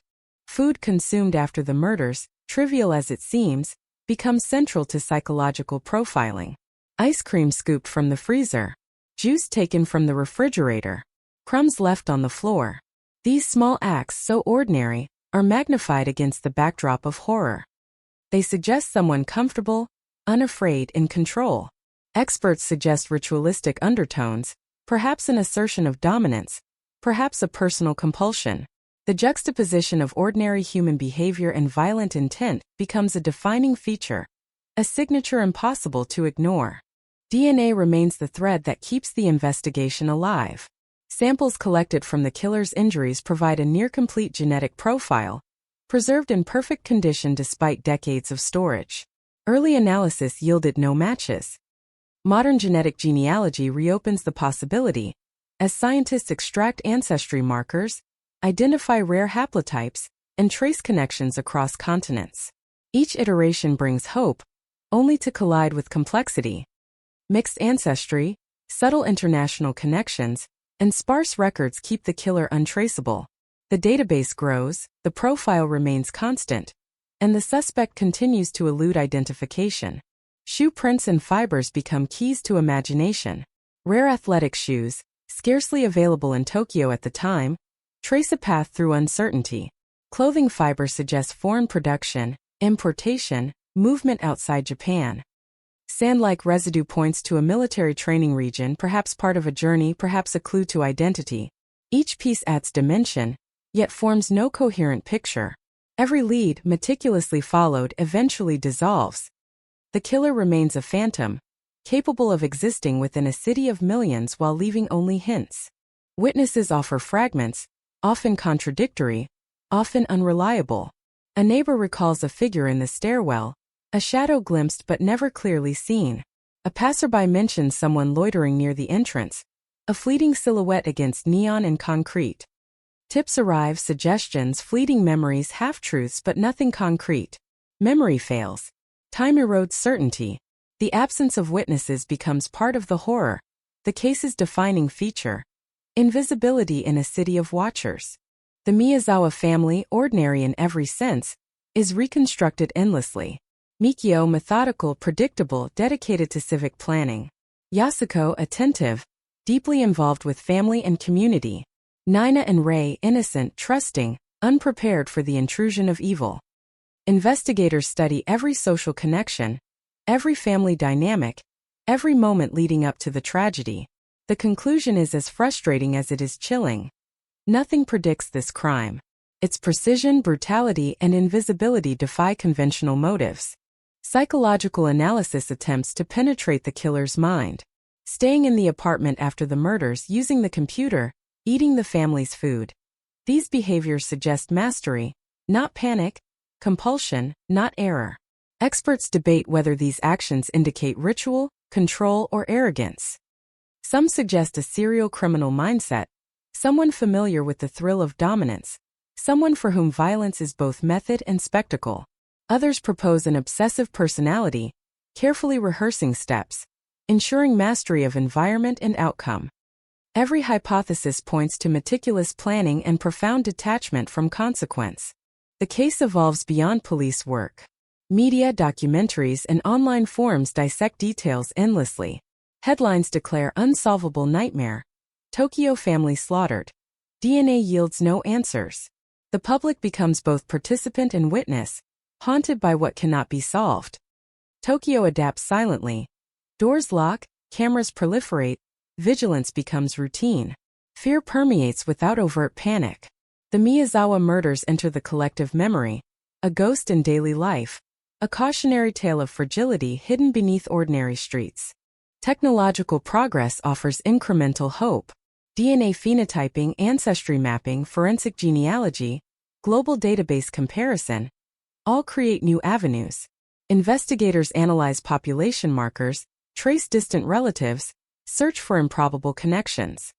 Each breakthrough adds context, narrows possibilities, yet fails to produce the final revelation. The killer remains invisible, a person who navigated both geography and human systems with flawless evasion. Meanwhile, the killer ages, changes, yet remains untraced. Scars fade, bodies change, circumstances evolve. The genetic signature remains constant, stored untarnished, waiting for discovery. Somewhere they live, perhaps unaware, perhaps confident, their secret undisturbed by time or pursuit. Every year, the shadow of possibility persists. A lead could emerge from anywhere. A relative could submit DNA. A misstep could expose decades of careful concealment. The cold case becomes both challenge and obsession for investigators. Walking through the Miyazawa apartment is described as traversing memory itself. Bloodstains, fingerprints, fibers, crumbs, sand, each element frozen in time, speak silently, waiting for someone skilled and patient enough to decode them. The apartment is not only evidence but a teacher, revealing that precision and patience, control and chaos, human ordinariness and extreme violence can coexist in ways that confound conventional reasoning. Public memory keeps the case alive. Anniversaries bring retrospectives, renewed police statements, media coverage. Citizens reflect, speculate, warn their children, adjust their routines. The story of ordinary lives shattered violently becomes an enduring narrative of caution, vigilance, and the unsettling reality that even in the most surveilled cities, someone can strike and vanish. Time brings hope through science. Advances in genetic genealogy offer potential, yet the killer remains hidden. Investigators apply every tool available: phenotyping, international ancestry comparison, family tree construction, population modeling. Each effort brings progress but not closure. The apartment, preserved meticulously, continues to harbor answers just beyond reach, waiting for discovery. The Miyazawa family endures in memory, not just as victims, but as anchors, as the reason the investigation persists across decades. Their ordinary, predictable lives contrast violently with the crime committed, emphasizing the fragility of perceived safety. Every detail of their daily existence is studied, preserved, and recalled, reminding investigators and the public alike why the case cannot be forgotten. Tokyo adapts silently. Streets continue to bustle. The city thrives, but vigilance and awareness have become woven into everyday life. Parents teach caution early. Security measures proliferate. The Miyazawa murders become a ghost story in plain sight, a lesson, a shadow, a persistent question mark in the rhythm of urban life. The killer, hidden by time, geography, and evasion, continues their life somewhere, untraced, undetected. Yet the evidence remains unchanged, waiting for the day when science or chance finally reveals the truth. DNA, fibers, footprints, sand, and memories preserved for decades act as sentinels, unyielding, demanding resolution. Decades later, the Tokyo cold case persists as both nightmare and testament. Persistence, patience, and scientific innovation define the ongoing hunt. The Miyazawa murders illustrate that even in a city designed for safety, extreme violence can occur, planned and executed with precision. The hidden suspect challenges not only investigators but society itself. Can such a meticulously concealed crime ever be solved? The case endures, unblinking, patient, awaiting revelation. Science, luck, or human error may one day expose the hidden suspect. Until then, the Miyazawa family remains frozen in time. The apartment a silent witness, Tokyo a city that remembers, and the cold case a persistent shadow over the lives it touched, waiting for the day justice or exposure finally arrives. Time has not been kind to memory, yet in the Miyazawa case, it has worked both as an adversary and an ally. Memories fade, witnesses die, and details that could have been fleeting vanish completely, swallowed by the ordinary rhythm of Tokyo life. And yet, evidence, meticulously preserved, grows sharper with each passing decade. DNA remains pristine, fingerprints and fibers remain intact, bloodstains refuse to disappear, and the apartment itself exists as a frozen capsule of horror. It waits for someone, some method, some breakthrough that will finally bring the hidden suspect into the light. Investigators approach the case not as a simple murder, but as a complex system of behavior, environment, and opportunity. Every detail is examined for meaning. Every small action of the killer, the decision to stay in the apartment, to use the computer to consume food, becomes a window into an abnormal mind. They did not flee. They lingered, confident, calm, perhaps even indifferent. This is not the panic of someone caught in a crime. It is the precision of someone who controlled the space completely, who had rehearsed the moment in advance, who understood the environment better than the victims themselves. The apartment is studied like a laboratory. Blood spatter analysis reconstructs the movements of the killer, the force used, the sequence of attacks. Each motion reveals deliberate intent, careful control, and horrifying composure. DNA samples from an injured hand are repeatedly examined, each iteration refined with modern genetic techniques, revealing subtle ancestry markers that suggest a mixed heritage, a connection spanning continents. Investigators grow cautiously optimistic as new global genealogy databases expand, offering hope that the hidden suspect may finally be linked to living relatives. The footprints discovered at the scene remain a critical clue. Rare athletic shoes imported, the size suggesting a tall, athletic build. Fibers indicate clothing source from outside Japan. Sand traces point to regions used for military training or construction, implying travel, knowledge of specific terrain, or access to specialized areas. Every clue narrows the circle but never produces a clear identity. The killer remains a ghost, visible only through fragments left behind, perfectly invisible in the city that never sleeps. Witnesses offer fragments of memory, though unreliable. A neighbor recalls a figure lingering in the stairwell, their face obscured, their intentions unknown. Another sees someone leaving the apartment block, but the description is fleeting, contradictory. The lack of credible eyewitness testimony becomes an essential element of the case, demonstrating that a person can move in plain sight and leave almost no trace in human recollection. Tokyo, a city of millions, becomes a canvas on which this invisible killer has operated. The public fascination with the case is relentless. Documentaries, special reports, books, online forums dissect every available detail. Headlines refer to the unsolvable nightmare, or the family no one could save. For residents, it becomes an invisible lesson. Danger can strike anywhere, with precision and invisibility. Neighborhoods adjust subtly. Parents warn their children, doors lock more frequently, cameras multiply.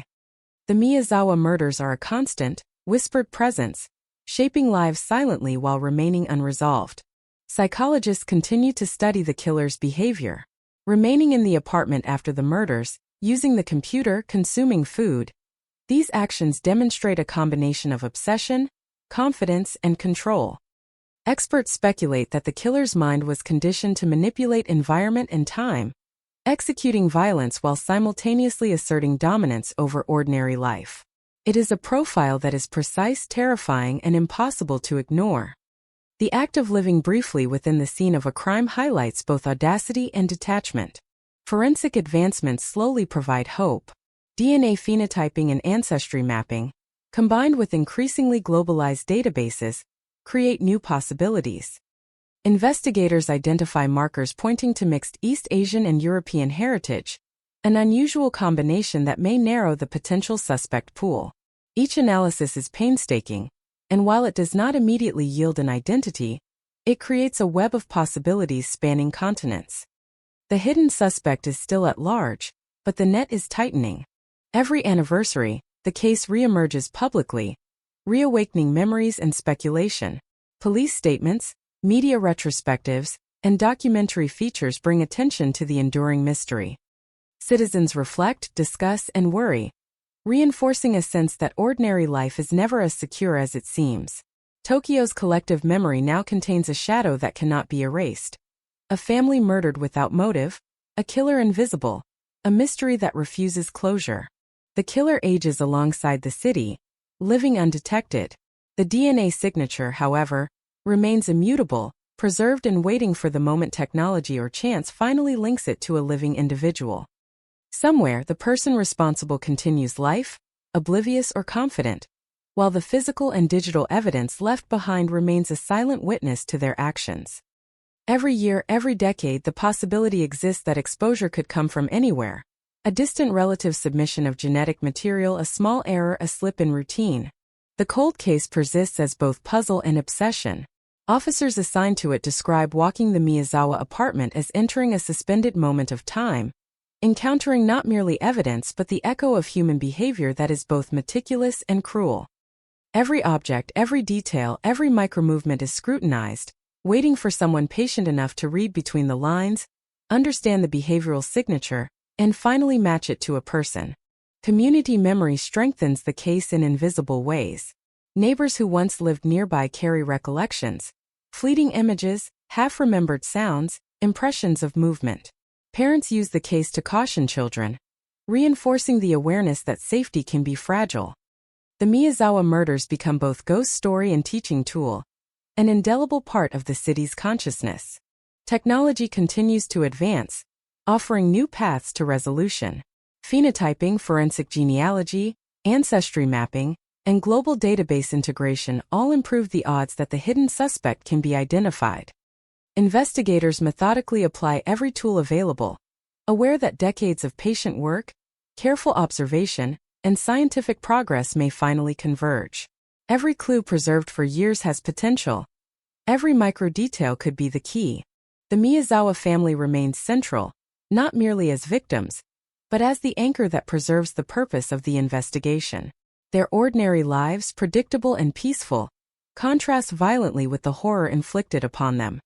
That contrast is a reminder of why the case endures, why it cannot be closed without resolution, and why investigators continue to dedicate years of careful study, innovation, and attention to detail.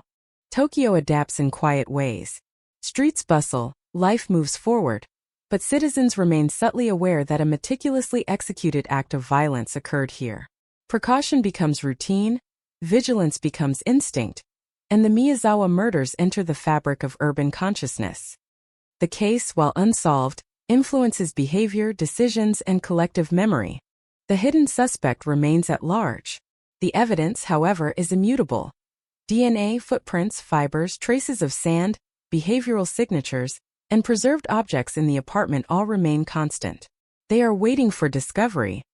The killer's evasion has persisted for decades, but every advancement in science, every careful analysis, and every patient detective brings the possibility of exposure closer.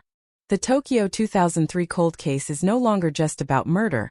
It is about persistence, about human ingenuity, about the limits of observation, and about the inevitability of truth eventually intersecting with time, technology, or error.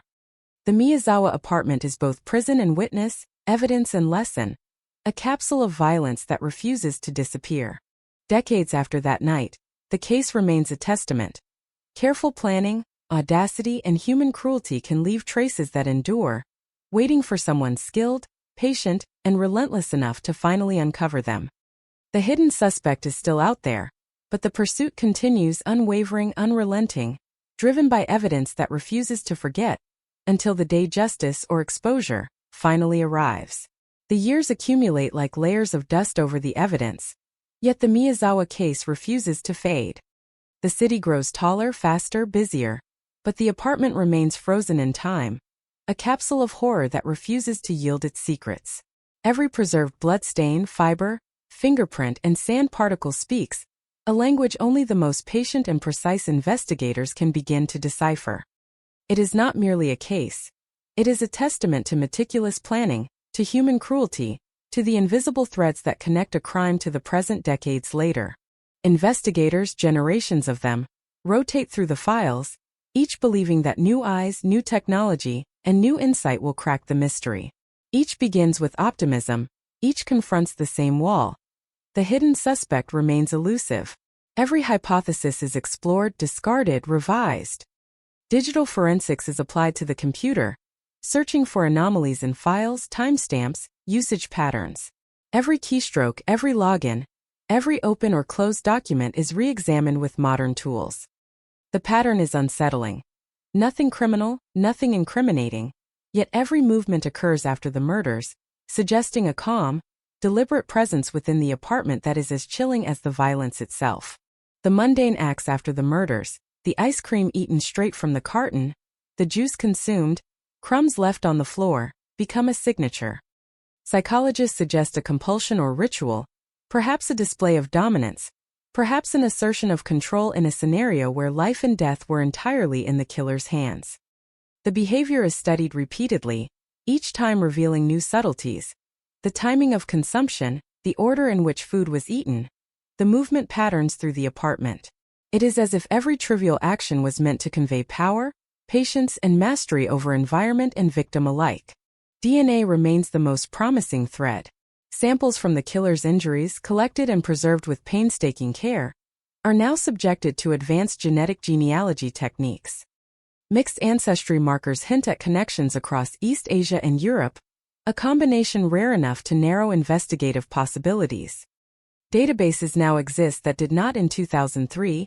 International cooperation allows access to records once impossible to consult, and family trees are reconstructed with unprecedented precision. Each lead offers hope, yet the killer remains a shadow, a phantom moving between borders, undetected, patient, and invisible. Footprints and fibers provide context but no resolution. Rare athletic shoes suggest height and build. Fibers indicate foreign manufacturing. Sand traces imply travel through military or training regions. Each element is a piece of a puzzle too complex to complete. Investigators develop profiles, cross-referencing behavioral patterns, physical evidence, and cultural knowledge. The killer is methodical, patient, precise, and unafraid. Every act demonstrates control, yet the motive remains inscrutable. Witnesses are fleeting and unreliable. A neighbor reports seeing a figure on the stairwell, a silhouette in the corner of vision. Another remembers someone leaving the apartment block quickly, perhaps hurried, perhaps casual. The contradictions are maddening. Yet the lack of clarity becomes part of the case itself, reinforcing how a person can operate within a city of millions and remain invisible. Tokyo, densely populated and relentlessly moving, becomes a perfect stage for a killer who understands how to vanish into the rhythm of ordinary life. The Miyazawa family is reconstructed obsessively. Mikio, predictable, reliable, dedicated to his work. Yasuko, loving, attentive, deeply involved in family life. Nina and Rei, innocent, trusting. Their lives are ordinary, mundane even, which only amplifies the horror of what happened. Every detail of their daily routines is scrutinized. Interactions, social circles, movements through the city. And yet, nothing predicts the tragedy, nothing explains the violence, nothing points to a motive. The absence of rationale becomes a hallmark of the case, an element that haunts investigators and the public alike. Behavioral profiling suggests deliberate and ritualistic tendencies. Staying after the murders, using the computer, consuming the family's food, moving deliberately through the apartment, all suggest confidence and control. Experts debate the implications. Ritual, arrogance, compulsion, dominance. The choice to linger rather than flee is a signature of someone who believes in invisibility, someone who has calculated risk meticulously, someone for whom consequences are distant or irrelevant. The psychological portrait is both terrifying and precise, revealing the killer's sophistication and detachment. The passage of time introduces new challenges and opportunities. Witnesses die or forget, memories fade, records become incomplete. Yet technology advances. DNA phenotyping, ancestry mapping, forensic genealogy, global database integration, and sophisticated statistical models offer new hope. Investigators apply these tools with rigor, aware that breakthroughs often arrive quietly, through subtle connections, overlooked relationships, or distant family submissions. Every preserved fragment has potential. Every tiny detail could reveal the hidden suspect. Public attention waxes and wanes. Anniversaries bring documentaries, retrospectives, news segments. The city absorbs the story into its collective consciousness. A family murdered with precision, a killer invisible, a mystery that refuses closure. Neighborhoods adjust subtly, routines shift, vigilance becomes second nature. The Miyazawa murders become a ghost story embedded in real life, a lesson in fragility, a reminder that safety can be illusionary even in the most familiar spaces. The killer, aging alongside the city, continues to elude detection. Yet the evidence remains constant. DNA, footprints, fibers, traces of sand, behavioral signatures. The apartment itself is a silent sentinel, preserved and maintained as if time could hold back the passing of truth. Somewhere the killer continues life unobserved, yet their past actions remain alive in evidence, waiting patiently for discovery, for error, for science to bridge decades of concealment. Investigators continue their work with relentless patience. Walking through the apartment, they describe it as moving through memory itself, a frozen moment of time and action. Every surface, every object, every microdetail holds significance, a message from the past encoded in behavior, movement, and evidence. The case is both a challenge and a lesson. Human planning, cruelty, and ingenuity can leave traces that endure for decades, waiting for a moment of revelation. Community memory preserves the story as well. Neighbors recall fleeting images, half-remembered sounds, impressions of movement. Parents warn children about strangers, about vigilance, about the unpredictability of violence. The Miyazawa murders are not merely a historical footnote, they are a living memory, a silent force shaping urban awareness, a cautionary tale in everyday life. Despite decades, every technological advancement renews hope. DNA phenotyping, forensic genealogy, ancestry mapping, and global databases all improve the odds of finally identifying the hidden suspect. Investigators combine patient detective work with innovative science, confident that the decades-long accumulation of evidence will eventually intersect with discovery. Every clue preserved in storage is a thread in the tapestry, waiting for someone skilled, persistent, and observant to follow it to the end. The Miyazawa family remains the emotional core of the case. Their ordinary, predictable lives make the violence all the more incomprehensible, emphasizing why the investigation cannot be closed without resolution. Every officer, every scientist, every analyst working on the case understands that the stakes are more than professional, they are moral, ethical, and deeply human. The killer's identification is not just closure. It is a restoration of narrative, a final acknowledgement of lives disrupted and destroyed. Tokyo adapts silently around the shadow of the case. Life moves on, buildings rise, streets change, but vigilance and awareness are woven subtly into daily routines. The Miyazawa murders exist as a constant reminder that even meticulously executed violence can strike in familiar places, leaving ordinary people at the mercy of extraordinary planning. The hidden suspect continues to elude justice, yet the evidence, immutable, precise, patient, awaits exposure. The case challenges investigators, society, and science itself. Can meticulous planning, careful concealment, and decades of patience withstand the combined force of human persistence, technological innovation, and the eventual reckoning of truth? The Tokyo 2003 cold case is no longer simply about murder. It is about time, patience, innovation, observation, and the enduring nature of human cruelty. It is a story of persistence, of investigators, evidence, and the inexorable passage of truth toward revelation. The Miyazawa apartment, preserved, waiting, frozen in horror, remains the silent witness to decades of mystery, until the day the hidden suspect can no longer remain unseen, and the city finally confronts the face behind the shadow. Time passes, yet the Miyazawa case is timeless. The apartment remains untouched, a monument to horror and patience, a crime scene frozen in both space and consciousness. Every preserved bloodstain, fiber, fingerprint, and trace of sand is a fragment of a story too precise to be random, too methodical to be impulsive. It is a story written not in words, but in movement, control, and absence. The absence of motive, the absence of visibility, the absence of closure. Investigators call it a cold case, yet it burns quietly beneath the surface, a constant pulse in Tokyo's urban rhythm. Investigators rotate through the files like guardians of a silent tomb. Each approaches the evidence with optimism, using every available tool: forensic reconstruction, digital forensics, DNA analysis, behavioral profiling. Every keystroke, every fragment, every footprint is studied, logged, compared, and reanalyzed. The killer's presence after the murders, the use of the computer, the consumption of food, the slow movement through the apartment, is as unsettling as the murders themselves. This is no crime of panic.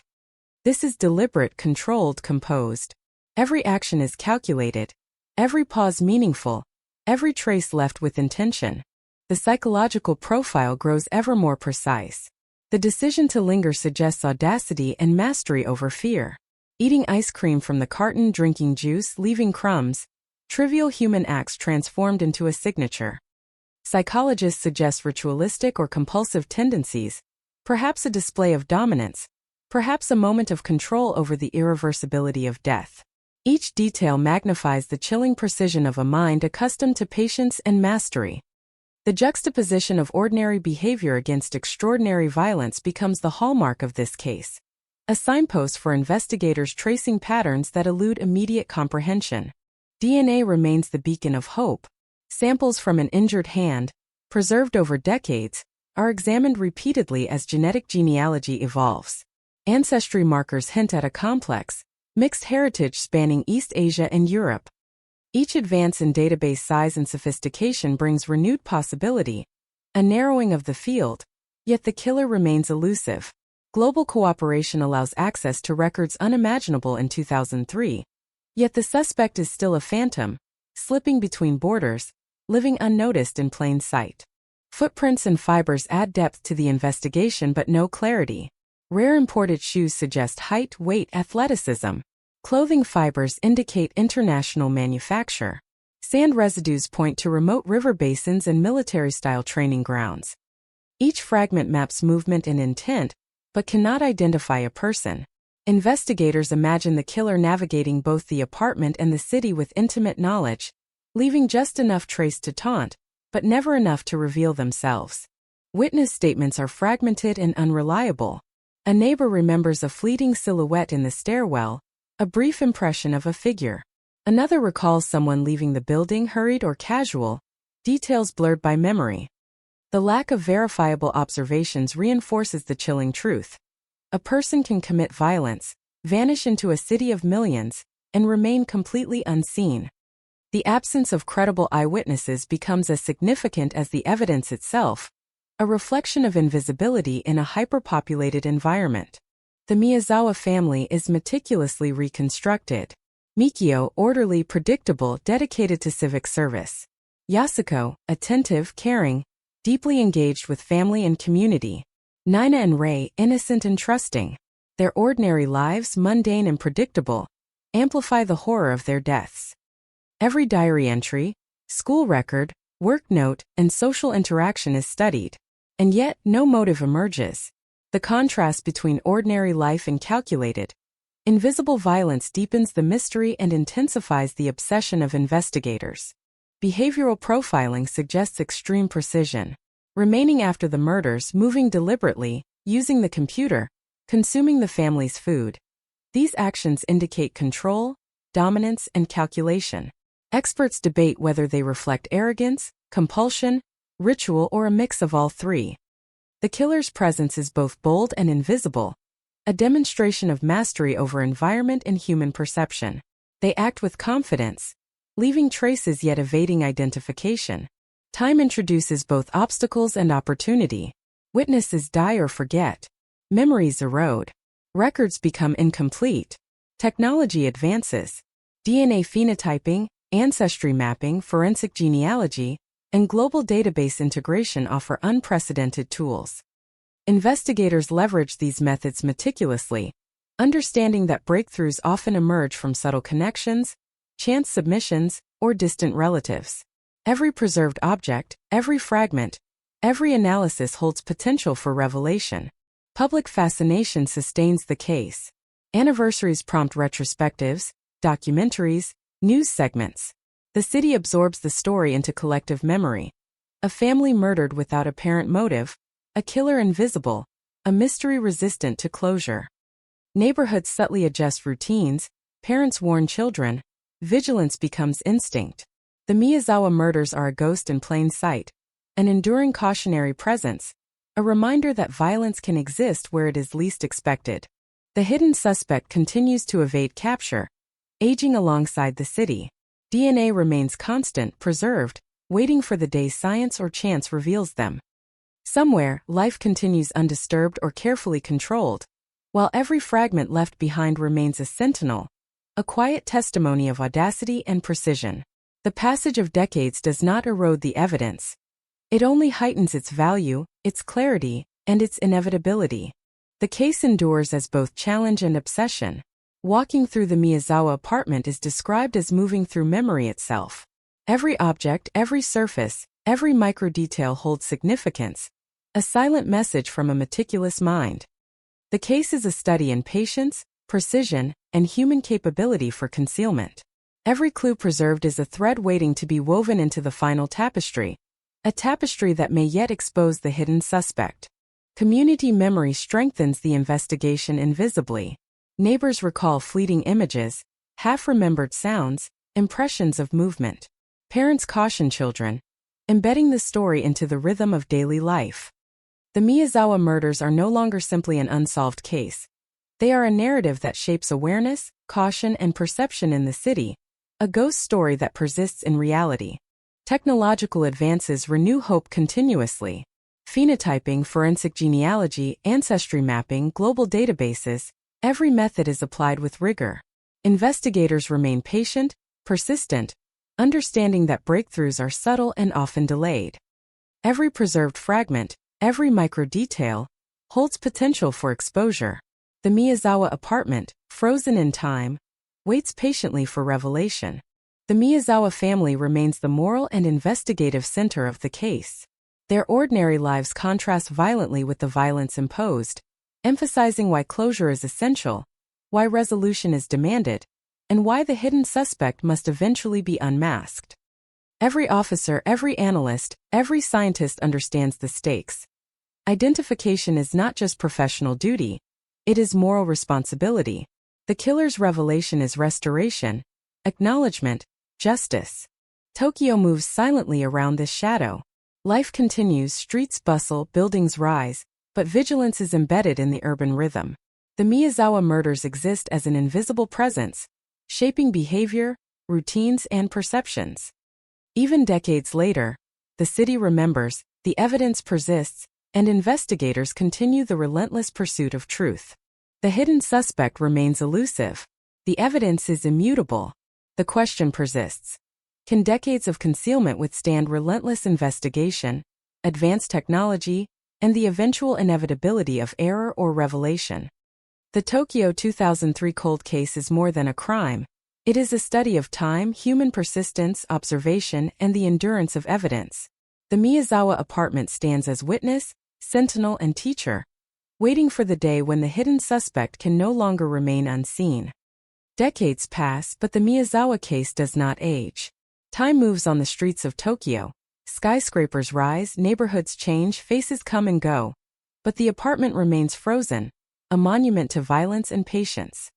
Every bloodstain, every fiber, every fingerprint, every trace of sand has been preserved with meticulous care, as if the scene itself is waiting for the perfect moment of revelation. Forensic scientists describe it as a perfect archive of human cruelty. Deliberate, precise, controlled, yet inexplicably invisible to the eyes of the city that surrounds it. Each investigator who steps into the case feels the weight of decades. Files span thousands of pages. Evidence boxes are stacked high, organized, and yet incomplete in meaning without interpretation. Every footprint, every fiber, every digital trace is scrutinized.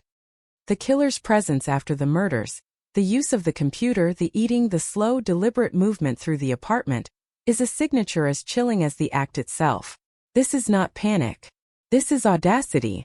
This is control. Every small action left behind is calculated, every pause intentional, every residue a message waiting to be read.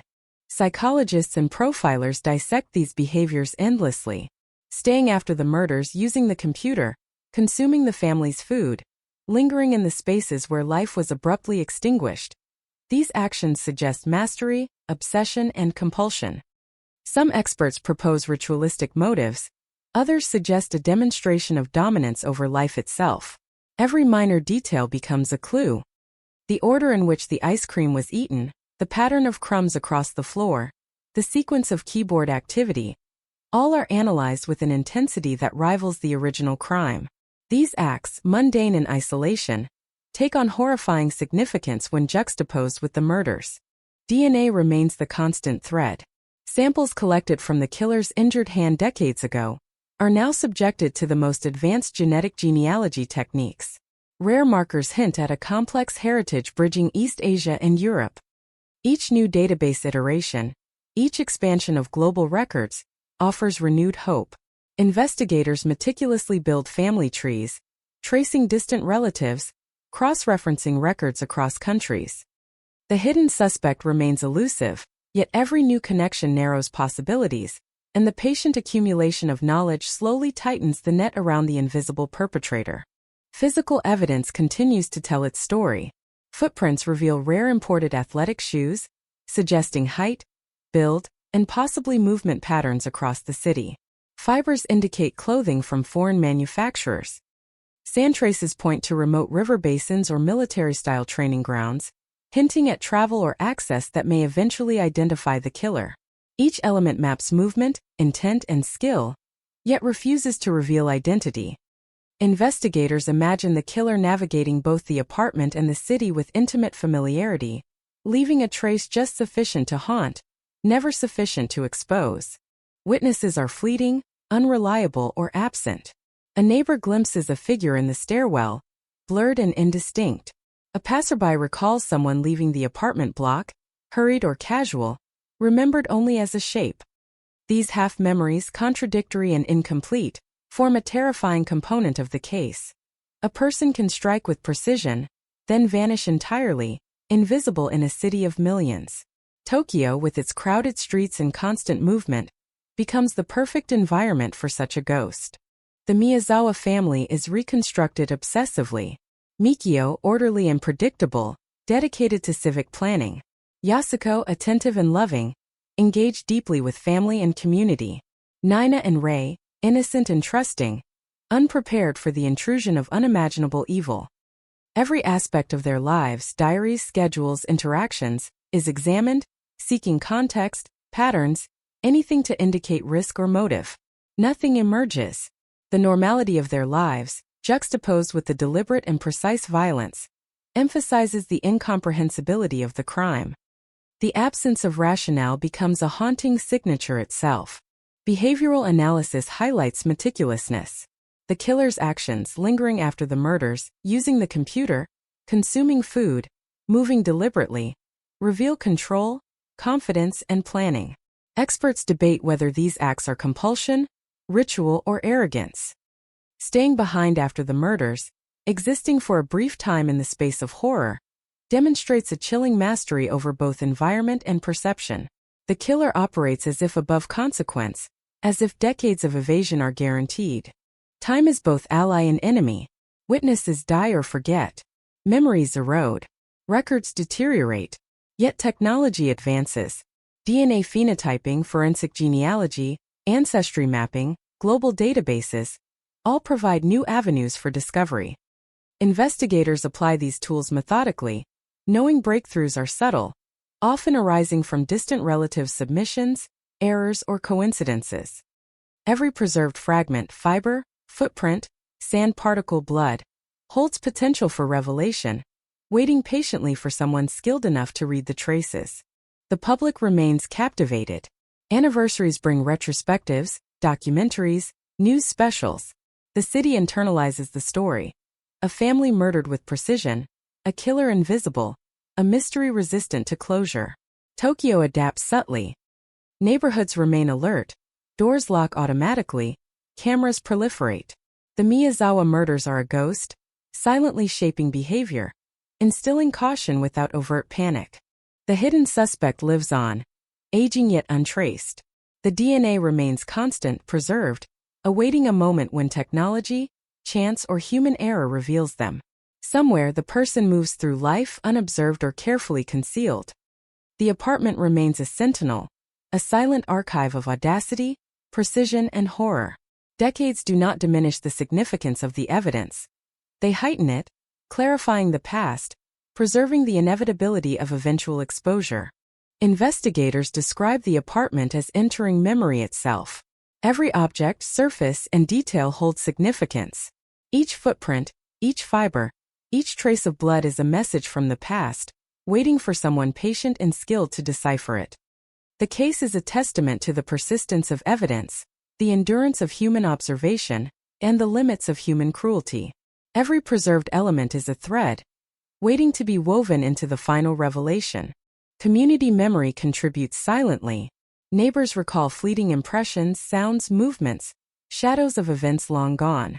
Parents warn children of strangers, embedding awareness into daily life. The Miyazawa murders are no longer just a cold case. They are a narrative shaping Tokyo's consciousness, a story of vigilance, fragility, and the hidden capacity for violence in ordinary spaces. Technological advancements continually renew hope. DNA phenotyping, forensic genealogy, ancestry mapping, global databases, all methods are applied with precision and patience. Investigators understand that breakthroughs may be subtle, delayed, or emerge unexpectedly. Every preserved detail, every fragment, carries the potential to expose the hidden suspect. The apartment, frozen in time, waits with quiet inevitability. The Miyazawa family remains the moral core of the investigation. Their lives, ordinary and predictable, are contrasted violently by the extraordinary precision of the crime. The investigation's persistence is not only professional but deeply ethical. Identifying the killer is restoration, acknowledgement, justice. It is the closure of decades-long horror, the validation of lost lives, the reclamation of a narrative interrupted by violence. Tokyo moves on, unaware or quietly conscious of the shadow cast by the case. Life continues, streets bustle, buildings rise, but vigilance and caution are embedded in the city's routines. The Miyazawa murders exist invisibly, shaping perception, behavior, and awareness. The hidden suspect continues to evade, but the evidence waits, immutable, precise, patient. The Tokyo 2003 cold case is more than a crime. It is time, patience, observation, endurance, and human persistence made manifest. The Miyazawa apartment is witness, sentinel, and teacher, preserving a moment of horror until the day the hidden suspect can no longer remain unseen. Every footprint, fiber, bloodstain, and behavioral signature remains, waiting for justice or exposure to arrive at last.